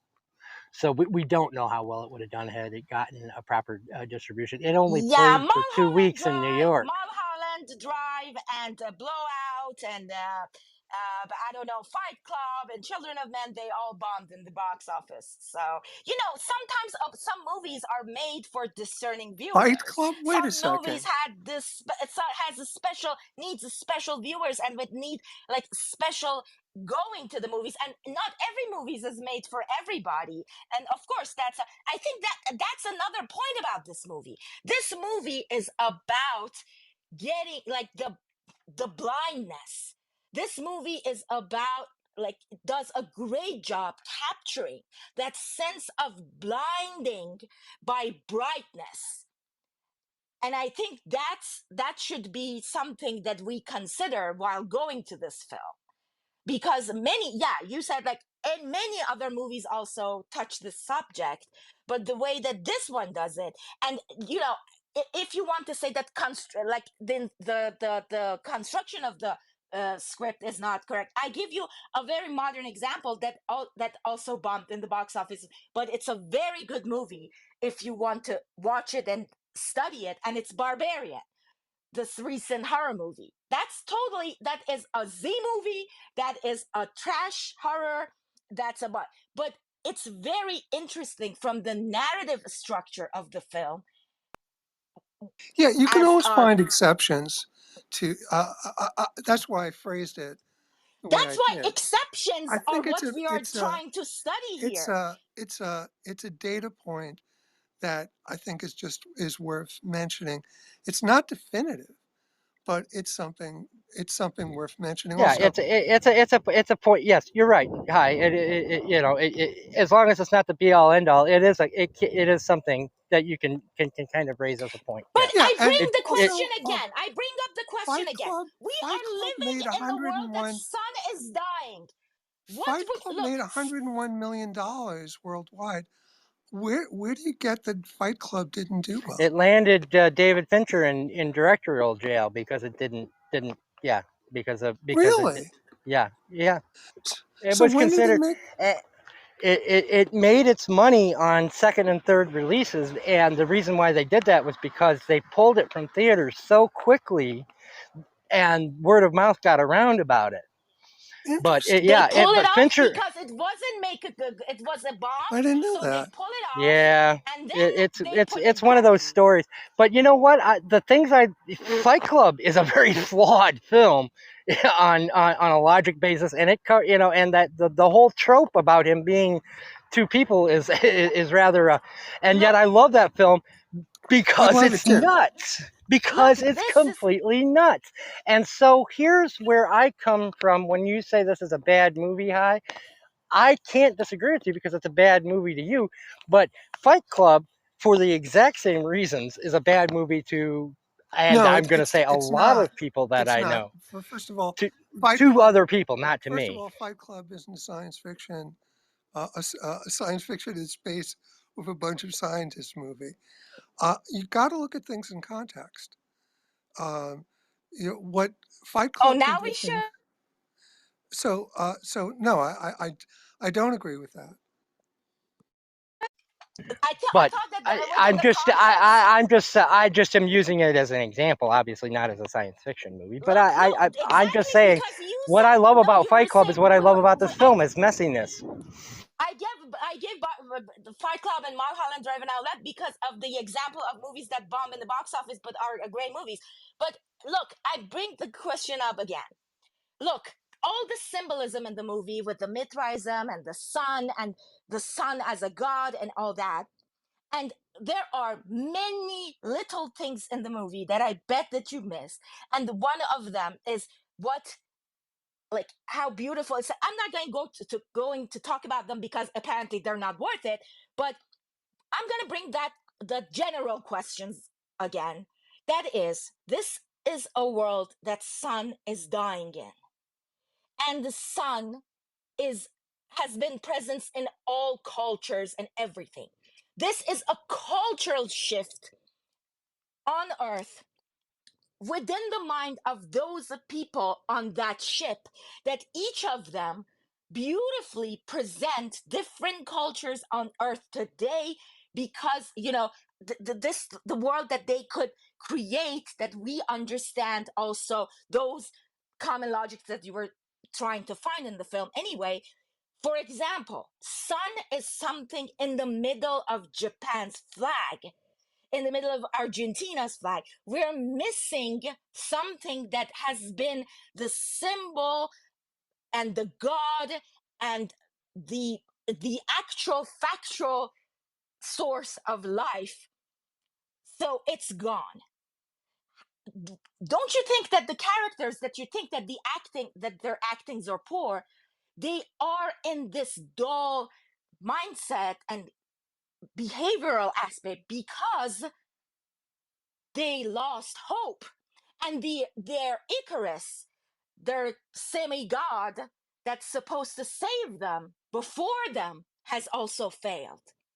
This is the world that we are in, and they are within the unknown and the great unknown and the fear of the unknown and the horror of the unknown. And again, they use some old tropes like oxygen, like missing the oxygen, lack of oxygen. That's something that is constantly present in all the space movies, because there's something that we understand. Because And again, because the movie has to have stakes, right, Yazzie? Because yeah, there has to but be stakes. the stakes, and here, look, it adds to the stake. We look, when alien To movie highest point starts, though, there is no once to stake. highest point though, I'm gonna ask you directly, Yazzie, too, because we've been kind of talking around high central point, and I think the best point that he made, once the trope comes in that we're all gonna die anyway, that everyone on the ship has died. Is it a flaw in the film that it has to invent other stakes? Because of course, everyone already is doomed who's on that ship. As soon as they found out they don't have enough oxygen to go back, which is like 45 minutes into the film. So for more than half the film's running time, those stakes are completely gone. And to that central point, how does the film succeed in creating those stakes, knowing that these people are, when they're drawing straws to see who's going to live or die, it's who's going to live or die for, what is it, 19 more hours? So how do you answer that point? Like, why adding more to this film? Like, why adding more than sun? Because already the sun, that is such an important thing, is being ignored by people here, because you are not even seeing this, because that thing that creates the whole story and the whole premise of the film is such, it's presented in a very subtle way that you don't even see it. My question was, what is a dying sun world could do Well, that's to not true. people? I have said, Sela has said, that this film sets that up very well. Both of us have said that, and even High, in his negative appraisal of the film, mentioned that's one of the things that the filmmaker does very, very well, is this use of the sun as a. Now, of course, now in fairness, I think you may have missed some of that because Okay. but I'll tell you. I tell you, it creates the character arcs. So we have these characters that each of them are necessary because they all represent. Look, the way that 2001 Odyssey, in one movie, in 2 hour movie, it presents the whole history of mankind in one read. I think this movie talks to us, represent to us the whole study of philosophy and psychology, from the like I said before, from the rations, the rationalities, the utilitarianism, the dilemmas, the approach to the dilemmas, the trolley test, that which human being is worth more, and all the study of psychology, like the cognitive behaviors, the all the existentialism behaviors, all that. Each of these characters are present one of those philosophies, the nihilism. What each of them present a state of psychology and a state of mind of mankind throughout history. So these small things, that these small stakes that is needed in the film, is needed for each character arc. Imagine that, how, like, each character gets a death scene, because it's a Danny Boyle movie, of course. So he cares about death. He makes movies about death, but not the way that Cronenberg makes movies about death. His narration of death is like this: he gives time, he dedicates time, he dedicates screen time to each character when they're dying. I think that, just look at the film and see how But beautiful it is, again, because the whole within mindset of the 19 film is that. hours, all of them are going to be either suffocating or burnt up, anyway. What So do you mean by that? So that I you just don't said they that they're they don't have supposed to enough die. oxygen to get back to Earth, so they're all dead anyway. So when you are watching each one of their death scenes, they're actually probably being spared a much more horrible death at that point. So, don't you think that by using the kind of and I've defended what I will defend on this Yes, film, I'll but tell you. that I I'll will tell you. not defend its third act by using that slasher film at the end for people who are almost doomed, or are pretty much doomed anyway. The stakes are not on the humanity. It's on getting that bomb to the sun. That's the only stakes that we have. That's the only thing that we're rooting for. And so we're deprived of our sympathy for these people as characters during their death scenes, not by what Boyle does, because what Boyle does is perfectly fine, although the editing, because which again, it had to do with the budget of the film, makes it less than ideal. But because of what Garland has done, which is, to High's point, these are not memorable enough characters for us to feel it when they die as people. So let me tell you this. This conflict, this human tendency to seek meaning and realization, and like this constant seek for meaning.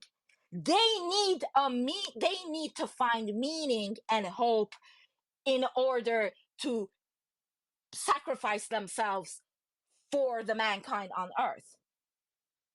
How could it be Okay, if thank you, Yazzie. Yes, exactly. Good. Yes, now I'm seeing the film in a different light. There you go. See, now what you just said took what, maybe a minute and a half. I wish the film had put a minute and a half into, or 2 minutes, maybe even gone a little further into creating what you just said and made it more explicit. Quite honestly, I think I would not have to defend it as, gosh, this was an enjoyable film for me, but have to defend it as kind of what defend it. I wish I didn't have to defend my enjoying this film, and I do, because of not only what High said, but what I'm saying about the performances and the lack of stakes and what have you. And if they had taken the time, like you just did, to create a scene, then that made me understand that, as opposed to having to ask you to explain it to me retrospectively, it would have been a better film. And anyone But else in I the still room, think, feel free to chip in. So this isn't just a me how and can you Yazzie. create emotions? How can you create emotions in like less than a minute within all these characters? And I think that's the whole thing. I think if in many other, that's the difference between this film and other sci-fis in the similar genre. In the other genres, you go to space like Gravity, you go to space, and space is this, in 2001 Odyssey, you go to space and space is this dark unknown. Here we go to space and space is this bright light, and all this nihilism and death and this structure is happening. That's why I'm talking about the blind, getting blind by the light is this underlying beautiful theme of this film, is because it doesn't take you to space to give you that darkness. It takes you to space to show you the light, and and even within that light, humanity is lost, and we are, as the viewers, we are lost because there is not one formula that talks, that there is not one ration that speaks to all situation and all dilemmas. And I think that's the beauty of this film. It tells you that even someone like Captain America can't make all the right decisions at the right, even when he seems like the most rational person, even he can't see it because there is always a bias, there is always I don't think a he's but. rational. He's professional. I think that's what they're going for. I don't think any of the characters are supposed to be rational, and that's where I think it's that whole the radiation of the sun affecting their mentality. Because you have the scene where after the fight where he's like, okay, yeah, I went, yeah, before he gets You the know haircut, yeah, why? I went a You little know why? loopy. And That's the I answer think that's to deliberate, and Hai's I think that's question. well done. I think that's one of the things that the film does well. Because they don't Now, know. wait a second. Because we Wait, don't hold know on. why You the just sun made is you dying. just made a No flat one out knows why the sun excuse. is dying. You We just made a just flat out know. Eric just We made a just flat out Let High finish. excuse. This is a conversation, not a lecture. You just made an excuse for every stupid thing in the film. And I don't accept that. Uh, you can't just say, well, every time they do something that doesn't make sense, it's because they were addled by the sun. No, that is not an acceptable out. And I go back to they didn't name it Icarus too. No, there are a lot of Electric stupid Boogaloo. things in the film. That would have been a better film. Yeah, the I'm going to title of say this film something. also sucks. I that might have been why Fox Searchlight didn't put any money behind Yeah, marketing it. and It's even like, I without how just, do that you I, sell a film stupidity, called you're still Sunshine? unable to I understand just don't. it. I don't think that we should be arguing for stupidity. I don't think that we should be championing stupidity in any film. That said, to address Eric an earlier point you made in terms of Fight Club, so I don't know how well this analogy is going to hold up, but a cherished memory of mine is someone was interviewing the artist Frank Frazetta. Um, do you guys know who Frazetta is? Are you familiar with his work? Yes. Okay. So Frazetta was showing him a painting that he was working on, and this big manly man, and he's on a chariot with two horses, and the horses are wild and kind of scared, and they're racing, and he says, but there's no rain. He's not. There's nothing connecting him and the horses. There's no rope or rein or whatever you call it for a chariot. And Frazetta says um, he doesn't need one. That's how powerful his will is, or something like that. And it was just, in a sense, it's absurd and hilarious, but at the same time, It's the metachlorines for the Star Wars but universe. no, but it was it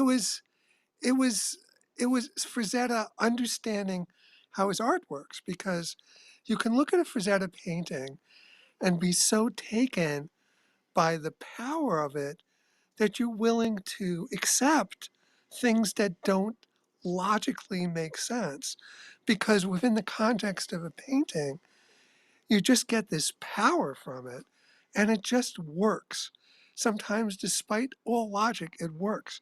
And so Frazetta's explanation was actually a rational explanation, because it psychologically, that's the effect the painting has on you. That's the way he paints.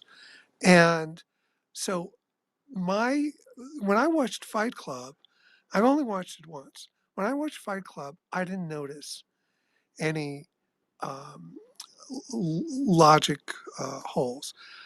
But I watched it the way I experience a Frazetta painting. It it just had this power that just rolled over me, and I was immersed in it, and I just enjoyed all of it. And I was analyzing throughout, but I didn't find anything that took me out of the movie. It just worked. So it's not like I'm super nitpicky about everything, and everything isn't tied up in a bow. Then you But can understand where we're coming from when we say yes, I'm the saying you're the film you worked for this film worked for us this the film same way. for you. This film worked as a Frazetta painting. For Exactly. me, it did not. I love So that. and That's a that's great, and you know what? That's probably a great way to kind of start bringing this room to an end because, of course, we've now gone longer than the film. Yeah, let's kind of round our thoughts up a little bit here. I'm I'm gonna come back to High last because he spoke last, and so I'm gonna start with Sela and just kind of last thoughts on the film or the discussions that we've had here. Well, I've been wanting to add a particular point, and that is, uh, I know it was humorous, the statement, but I take some humor seriously. Whatever I say and whatever we say in this room is not in any way against Yasi. It's against the film. I just want to clarify that, although I know Oh, we that's how take you that meant. for granted. We love a good no. We love a good argument Although, here. We although, love a good argument al- here. although I knew how you meant it, but for me, there's also a very important aspect to that.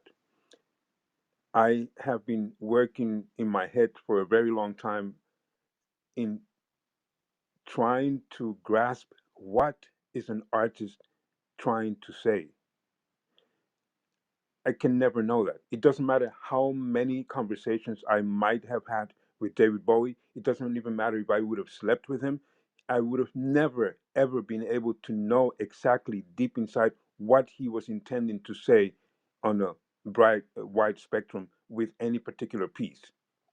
So I allow some space for the freedom of the person who's creating the work, and so much space admitting that I cannot get to the bottom of all of it.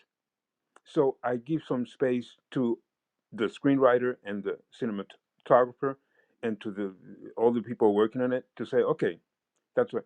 But in addition to the word logic, which I still believe there must be some working in the context of what we know and what we are observing so that we accept, even in the words of Fracera, what is logical even behind the closed door. There's a space that we cannot jump over. And then I also ask myself, if we are trying to focus on so existential topics, then on one hand, we are basically saying we're doomed anyway. So that's what I was trying to say with the film. that it doesn't matter what we do, we're doomed. Or um, I didn't know exactly how to solve what I was trying to say. And that's why I keep thinking about the word maturity for the last half hour. I don't think this work is mature enough.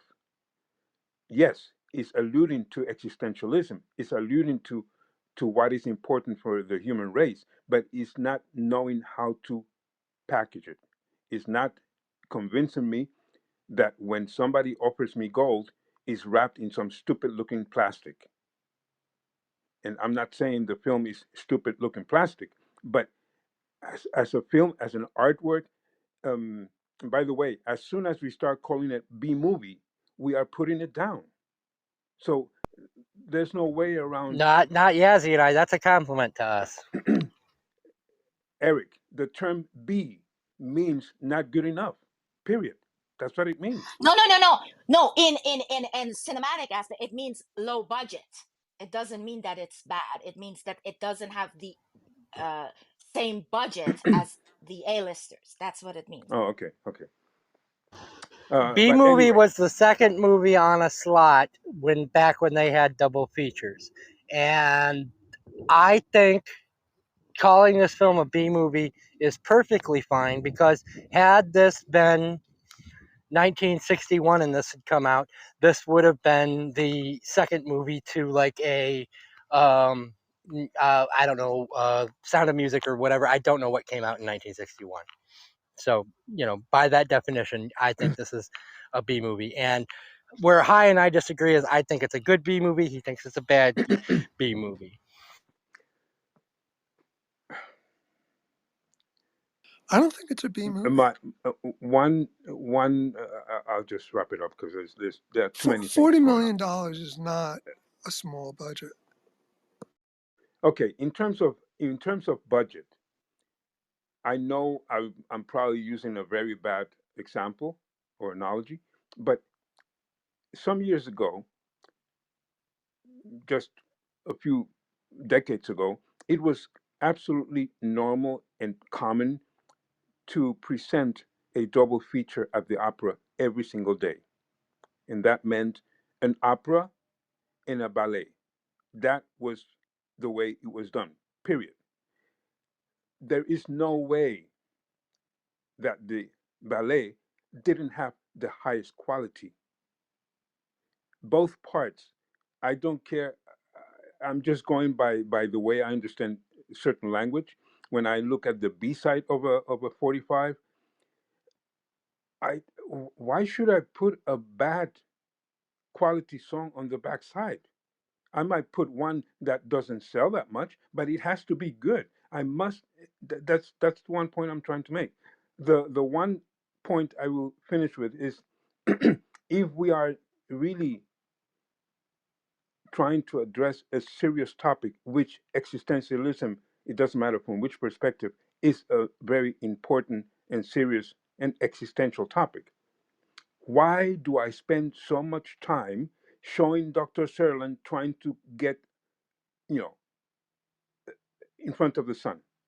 Why is he spending so much time there? Why are we spending so much time with little boys having fights? And that's why I call it immature. The way as a whole that I see it is immature because he's presenting a lot of points, or they are presenting a lot of points, which I find very important.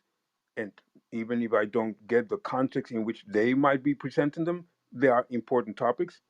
The conflict between men, I understand that.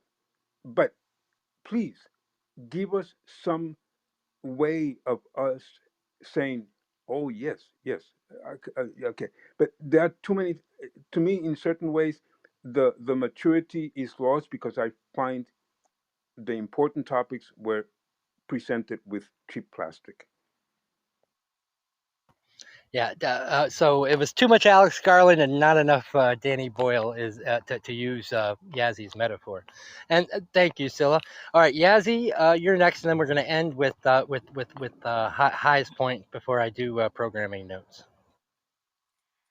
no, but what I think is so good in this film is something that uh actually Sila and I were talking about in his room, that is sometimes a little a little mistake can have dire results on on the whole humanity and the whole course of history.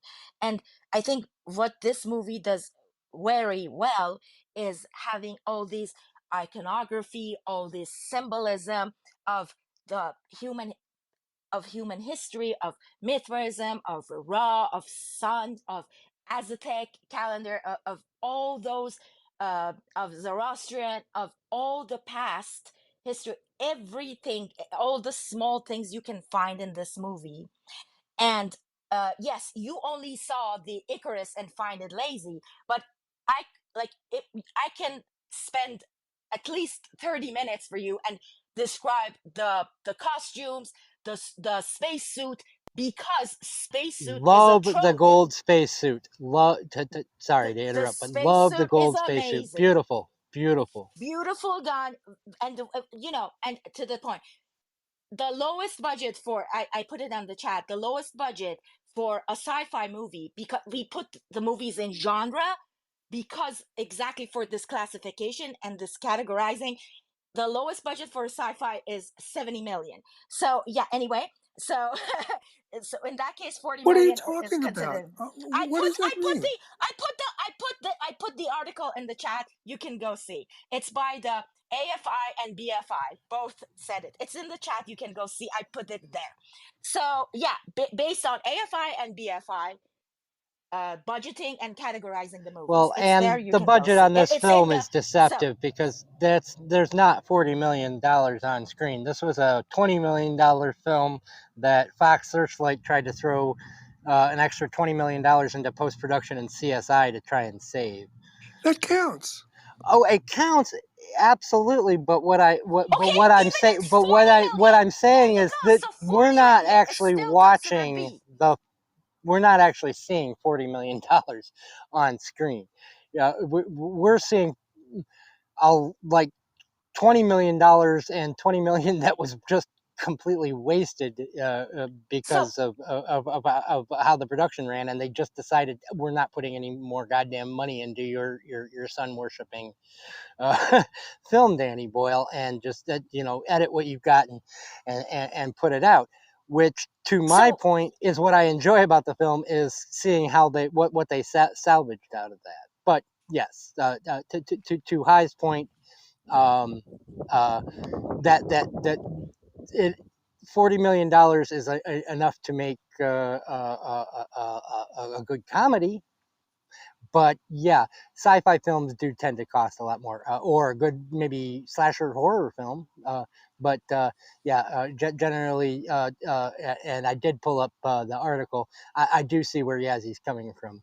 That, but in this genre, this was considered low budget. yeah, so the if we think that within the world that we are in and presented to us, we are dealing with a subject that is the meditation. I repeat myself, the meditation of human rationals and facing the dilemmas and the failure of us when we get to these situations, and the failure of human intelligence when it gets to make the decisions within these dire situations.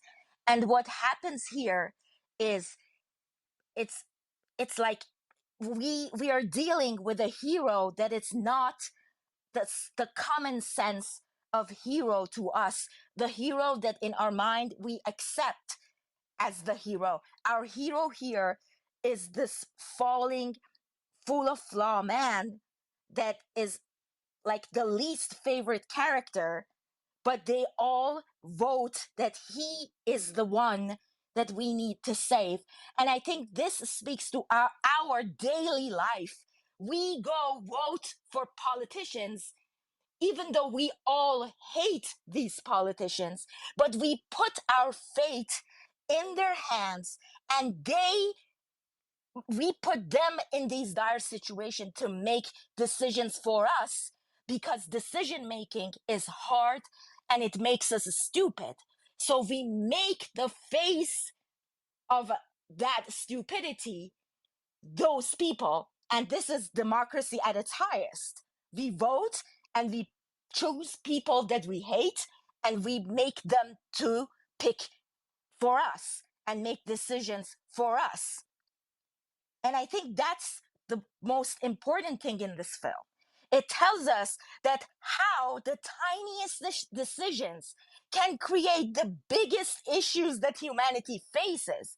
And it explores that magnificence, you know, this way that every tiny step that we all take, and this butterfly effect, and how each human, each person that on that ship represents a part of human culture and humanity and country, and each of us in the course of the film, one tiny step that they make changes and creates more and puts everyone else in danger, and to the bigger picture, the whole humanity that they're supposed to save.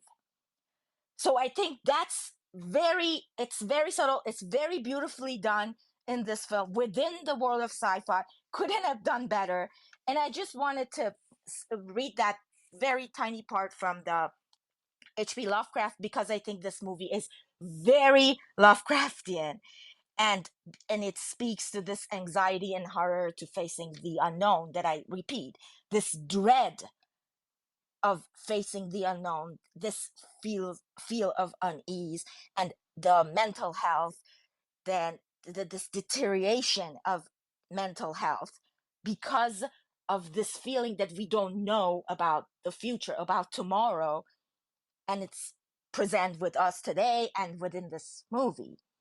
So I think, you know, in the color Out of Space, it says that uh, the rainbow, this alien that we're facing with the color of rainbows. And by the way, the rainbow, it has the seven spectrum. And in this film, Mark Strong, he says that I spent 7 years here thinking. And one of the things that I think you should know is seven is speaks to the chariots of the Surya, the Indian god of sun. Anyway, so so I suggest that just don't just read the critics. Sometimes it's good to dig a little bit deeper in the films anyway. So it says that what I wanted to say. Oh yeah, it says that this the glamour of this alien, the sparks and the darkness, the spark and the substance, the unnatural of the creature, blaring the glance. And I think this is exactly what happens in this movie. We are dealing with this sparkling, glamorous, goldish thing, and it blurs and it clouds the mind of all these people that we send to save us, that's supposed to be the better of us, the scientists, the intellectuals. And practically, they find no other way but sacrificing themselves. I think that speaks to all human conditions today. That is there any other way beside dying, beside martyrdom, beside finding an ideology to save us? Apparently, nothing can save us but that, but saving and sacrificing and dying in war and all that. Excellent. I love that, Yazzie. Okay, hi. We started with you, and we're gonna kind of end with you. Although I'm gonna have a couple of things to say before I get into program notes. But I do want to start out by saying, while I'm sorry that you watched a film that you didn't particularly like, I like having you here to air that, because I think it adds something to the room to have somebody, on the other side of an argument, and to kind of hold us to account in a way, with, in terms of how, because we, as cinephiles, we can get kind of carried away with the, vision and metaphor, so. But I am sorry that, you watched a film that you ended up, not liking. Much as I appreciate, having you here to explain why. Oh, I don't especially mind seeing this movie. I am a huge science fiction fan, and I used to have a commitment to see virtually every science fiction film. Then they became really popular, became impossible. But still, I like to see noteworthy ones.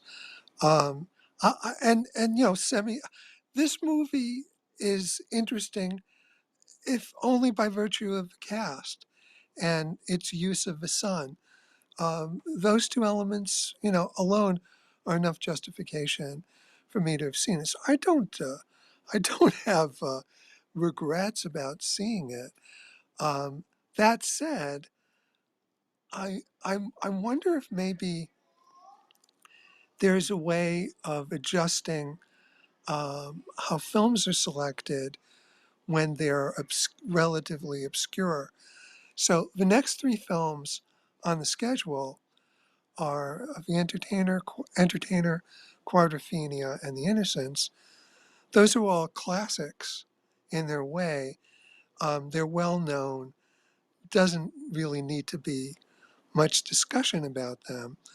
Um, this movie is not in that league. I don't think anybody is arguing that. So I'm when we not. when we have a film that is maybe not very well known to people in the room, maybe instead of just because this film got selected, we had like 2 minutes. Yasi mentioned it, and you asked for an up or down vote based on really no information, almost no information about it. I'm wondering if a film that is relatively obscure is suggested, that maybe can be suggested I a week in I'm gonna advance. I'm gonna I'm gonna say I was extremely cranky last room, and a lot of mistakes were made because of the whole thing with, the clubhouse not working, and am I going to be able to keep doing it? I was very, very cranky, and a lot of mistakes were made, and I have thought about that since. And yeah, I mean, it really should have been more of a, discussion. So It could be even if it's in the same session. Maybe you mention the film at the top of the session, and then we have an hour and a half, 2 hours to look it up, and before we vote at the end. So even if you don't want to give us a week to look it up, you give us the course of a session to look it up and make a decision about whether. I don't know if it would have changed my vote. I did notice that Vern voted no, which I found concerning. And in retrospect, I wish I would have asked Vern, why did you vote no? So I think that was a mistake on my part. But yeah, just, so we don't have to, we're presented with a film and we have to decide based on virtually no information in like a minute if it could be some mechanism where we have at least a little time to look at it a little bit and have some basis on which to decide. And also, if we decide maybe not, like what, maybe have some backup choices. So again, like the next three films, it's not necessary to do it because they're all they're all classics.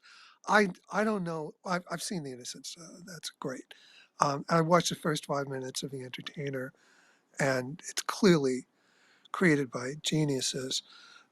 Just I don't know if I'll like the whole film, but there's tremendous talent that went into it.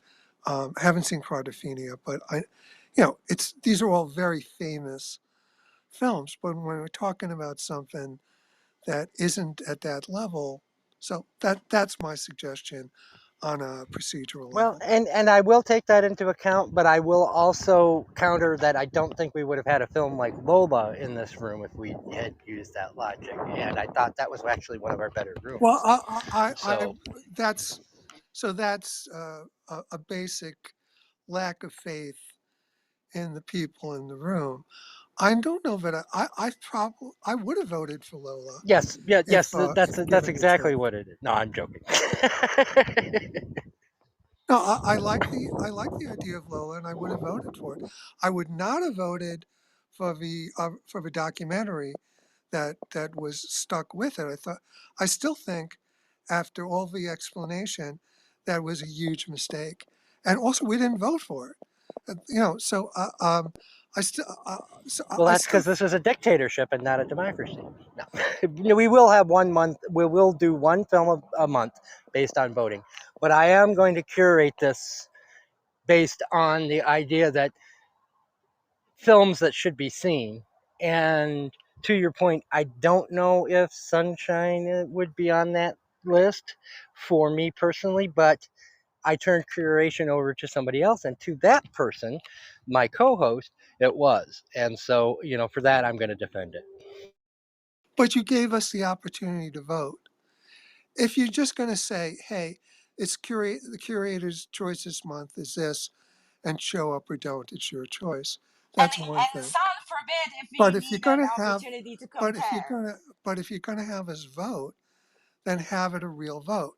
Don't have it like, here's Well, a I was against 60 voting, if seconds to you'll decide. remember. That was Yazzie decided to let it be up for a vote. I was like, no, this is not a democracy. Okay, I mean, so yeah, that's just I will take what you if said you go, into consideration, Hi, and give it some real thought. And I always appreciate when you have tips, and and you are always free to give them, and I'm free to act on them or not. oh But yeah, yeah, it's just I it's a will suggestion. consider that. It's a I will consider that. it's a At the suggestion. beginning of I think you're right. It should the vote should be something that we do at the end of the room and have time during the conversation. My hope with this is that it kind of evolves into something where a film comes up in conversation during a discussion of another film where we're like, oh well, we should talk about that, and so it'll evolve into that. Well, That's my well, hope. well, here's another suggestion. Your first 15 minutes you're leaving open to an open discussion. Instead of it just being random, why don't you have discussions of future movies in that first 15 minutes? So it's being used to further the room along. And anybody who really cares about voting or whatnot, they show up in the first 15 minutes, an incentive to show up on time. So also a thought. Hi, you are free to you are free to do that. And matter of fact, I'll put you in charge of that in the first 15 minutes of kind of yeah, that can be your baby. Yeah, it could be your a contribution to UK cinema history, because I don't really give a whit about what happens during that first 15 minutes. That's just waiting for people to show up. So if you've got a good use for it, then you're doing better than I am automatically. Whatever idea you come up with is going to be better, because right now I just have nothing. That doesn't address what I said. What I'm saying is whoever wants to put a film forward um, to be No, it does. considered And what I'm can do it saying in the is, first hi, 15. at the beginning of these rooms, as I people don't start to have any pop films in, that no, no, I no. don't have any You films that I want to ask the question, hey, are there some films that you'd like to see for that last one of the month? And you can be kind of, because I'm not going to remember that, because Okay. in the first 15 minutes, I'm pinging people, I'm putting my notes together, I'm, doing those No, type okay, of I things. didn't understand. Now you've Well, clarified because it. I didn't, and Okay, maybe I didn't phrase it well, but what I'm saying is, hi, okay. why don't you take charge of that and kind of, because you're a people person, so you're going to be good for this. You're very good at talking to a stranger and making them a friend. That's how we met, right? Yeah, as people enter the room, you know, hi, welcome, blah, I'm hi, blah blah blah, and Sorry, I it, just want to say one thing and I have to go. The Sexy Beast, the TV series, the Paramount just dropped the first episode. Just because Sexy Beast was the movie that everyone loved, I just wanted to say that the TV series, the first episode just dropped off on Paramount Plus. oh, and director Jonathan Glazer nominated for Best Director, and his new Best film, movie which is not available anywhere outside of L.A., nominated and for Best Best Picture. Picture. So very much friend of the show. Jonathan Glazer is getting some Oscar love. The film is called Zone of Interest, but if you don't live in LA, you cannot see it at present. Justine Bateman wanted to do it in her room, and I had to be the asshole to point out to her that not everyone lives in Los Angeles. Anything more, Hi? No, that's it. Thank you to everybody for participating today. Yasi, thank you for choosing the film. It's not something, as usual, it's not something I would have watched on my own. And it's interesting. Uh, it was infuriating, but it was interesting. I love that. Which is why what I say about every Tarkovsky film I've ever seen. Infuriating but interesting. My final notes on the film are pretty simple. I had remembered it as being kind of a B pulpy film, so I remembered most of the Alex Garland films, and I had forgotten all the very beautiful touches in it. And after this conversation, I'm going to say I kind of side a little bit more with Yazzie about this film is a lot more about the beautiful touches and less about the Alex Garland trashy elements. But I'm also going to say that uh, I don't have any desire whatsoever to rewatch this film. And that tells you everything, I think, tells you everything you want to know about a film. All right, programming notes. So we are going to be here Sunday for my History of the Kings and Queens of England. That's at 11 a.m. Eastern Standard Time. That's something more for people who listen to the show on replay through the Facebook page. But the more people that are there, the more their questions might get answered. I also have a list of questions that they asked about the first episode that I'm going to be going through. That's only going to be a couple of minutes of it. The room is going to run exactly 90 minutes. Um, and if we do have a lot of participation, I'm just simply going to cut off earlier in my notes and pick up there the next week. But 11 a.m. Every Sunday, those rooms are going to be 90 minutes, and I hope to see you there. I participated last week, and so did Les, and both of them I think thought were welcome additions to that room. Then Monday we have a room because of just the craziness with the clubhouse glitch. Not a lot of people got to be there for Brazil because we had to have it over on Twitter Spaces because of the clubhouse glitch, and then because Yazzie has a life outside of clubhouse. She missed the episode on Lola. And because I've got some back channels about people saying, "Oh, I didn't get to say this about Children of Men, or I didn't get to participate about Children of Men," we're gonna have a short episode, kind of just as a review of the month. I don't know if we're going to do this every month or if it's just because of the craziness, but that's going to be at 3 p.m. on Monday, and we're just calling it In Case You Missed It. But that's mostly because I I want people who weren't able to participate for various reasons to be able to get their points across. I'll be kind of taking a more of a back seat for that, but I will be kind of trying to keep that under an hour. I think an hour is all we should need, because most everything else had already been said in the actual rooms.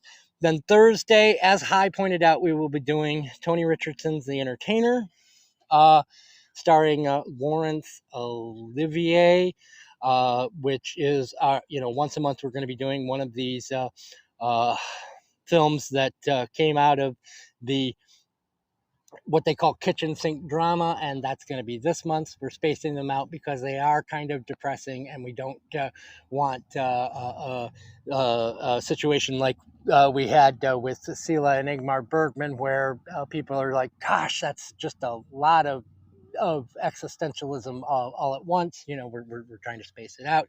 And then we'll be following that with Quadrophenia by The Who, which is a film of a rock opera that was filmed to be as if it were a kitchen sink drama, and also takes its opening line and a repeated line throughout from The Entertainer.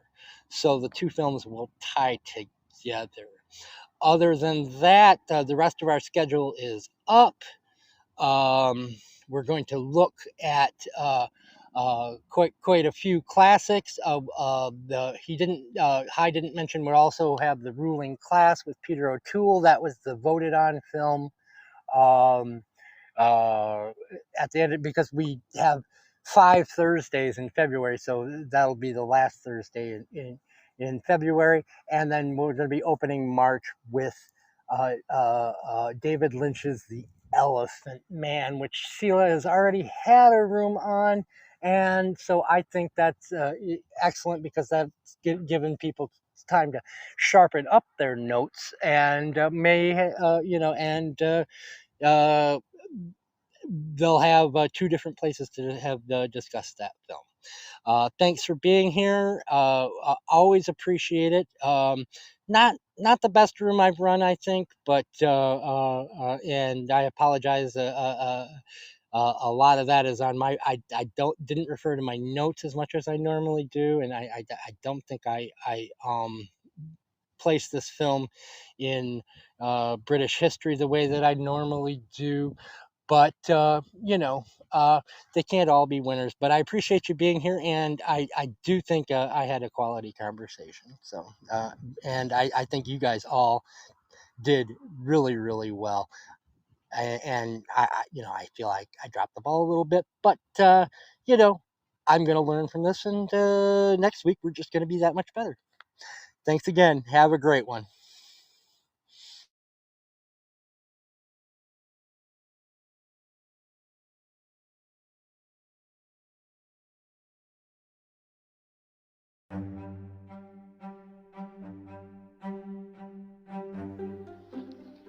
Want to join the conversation?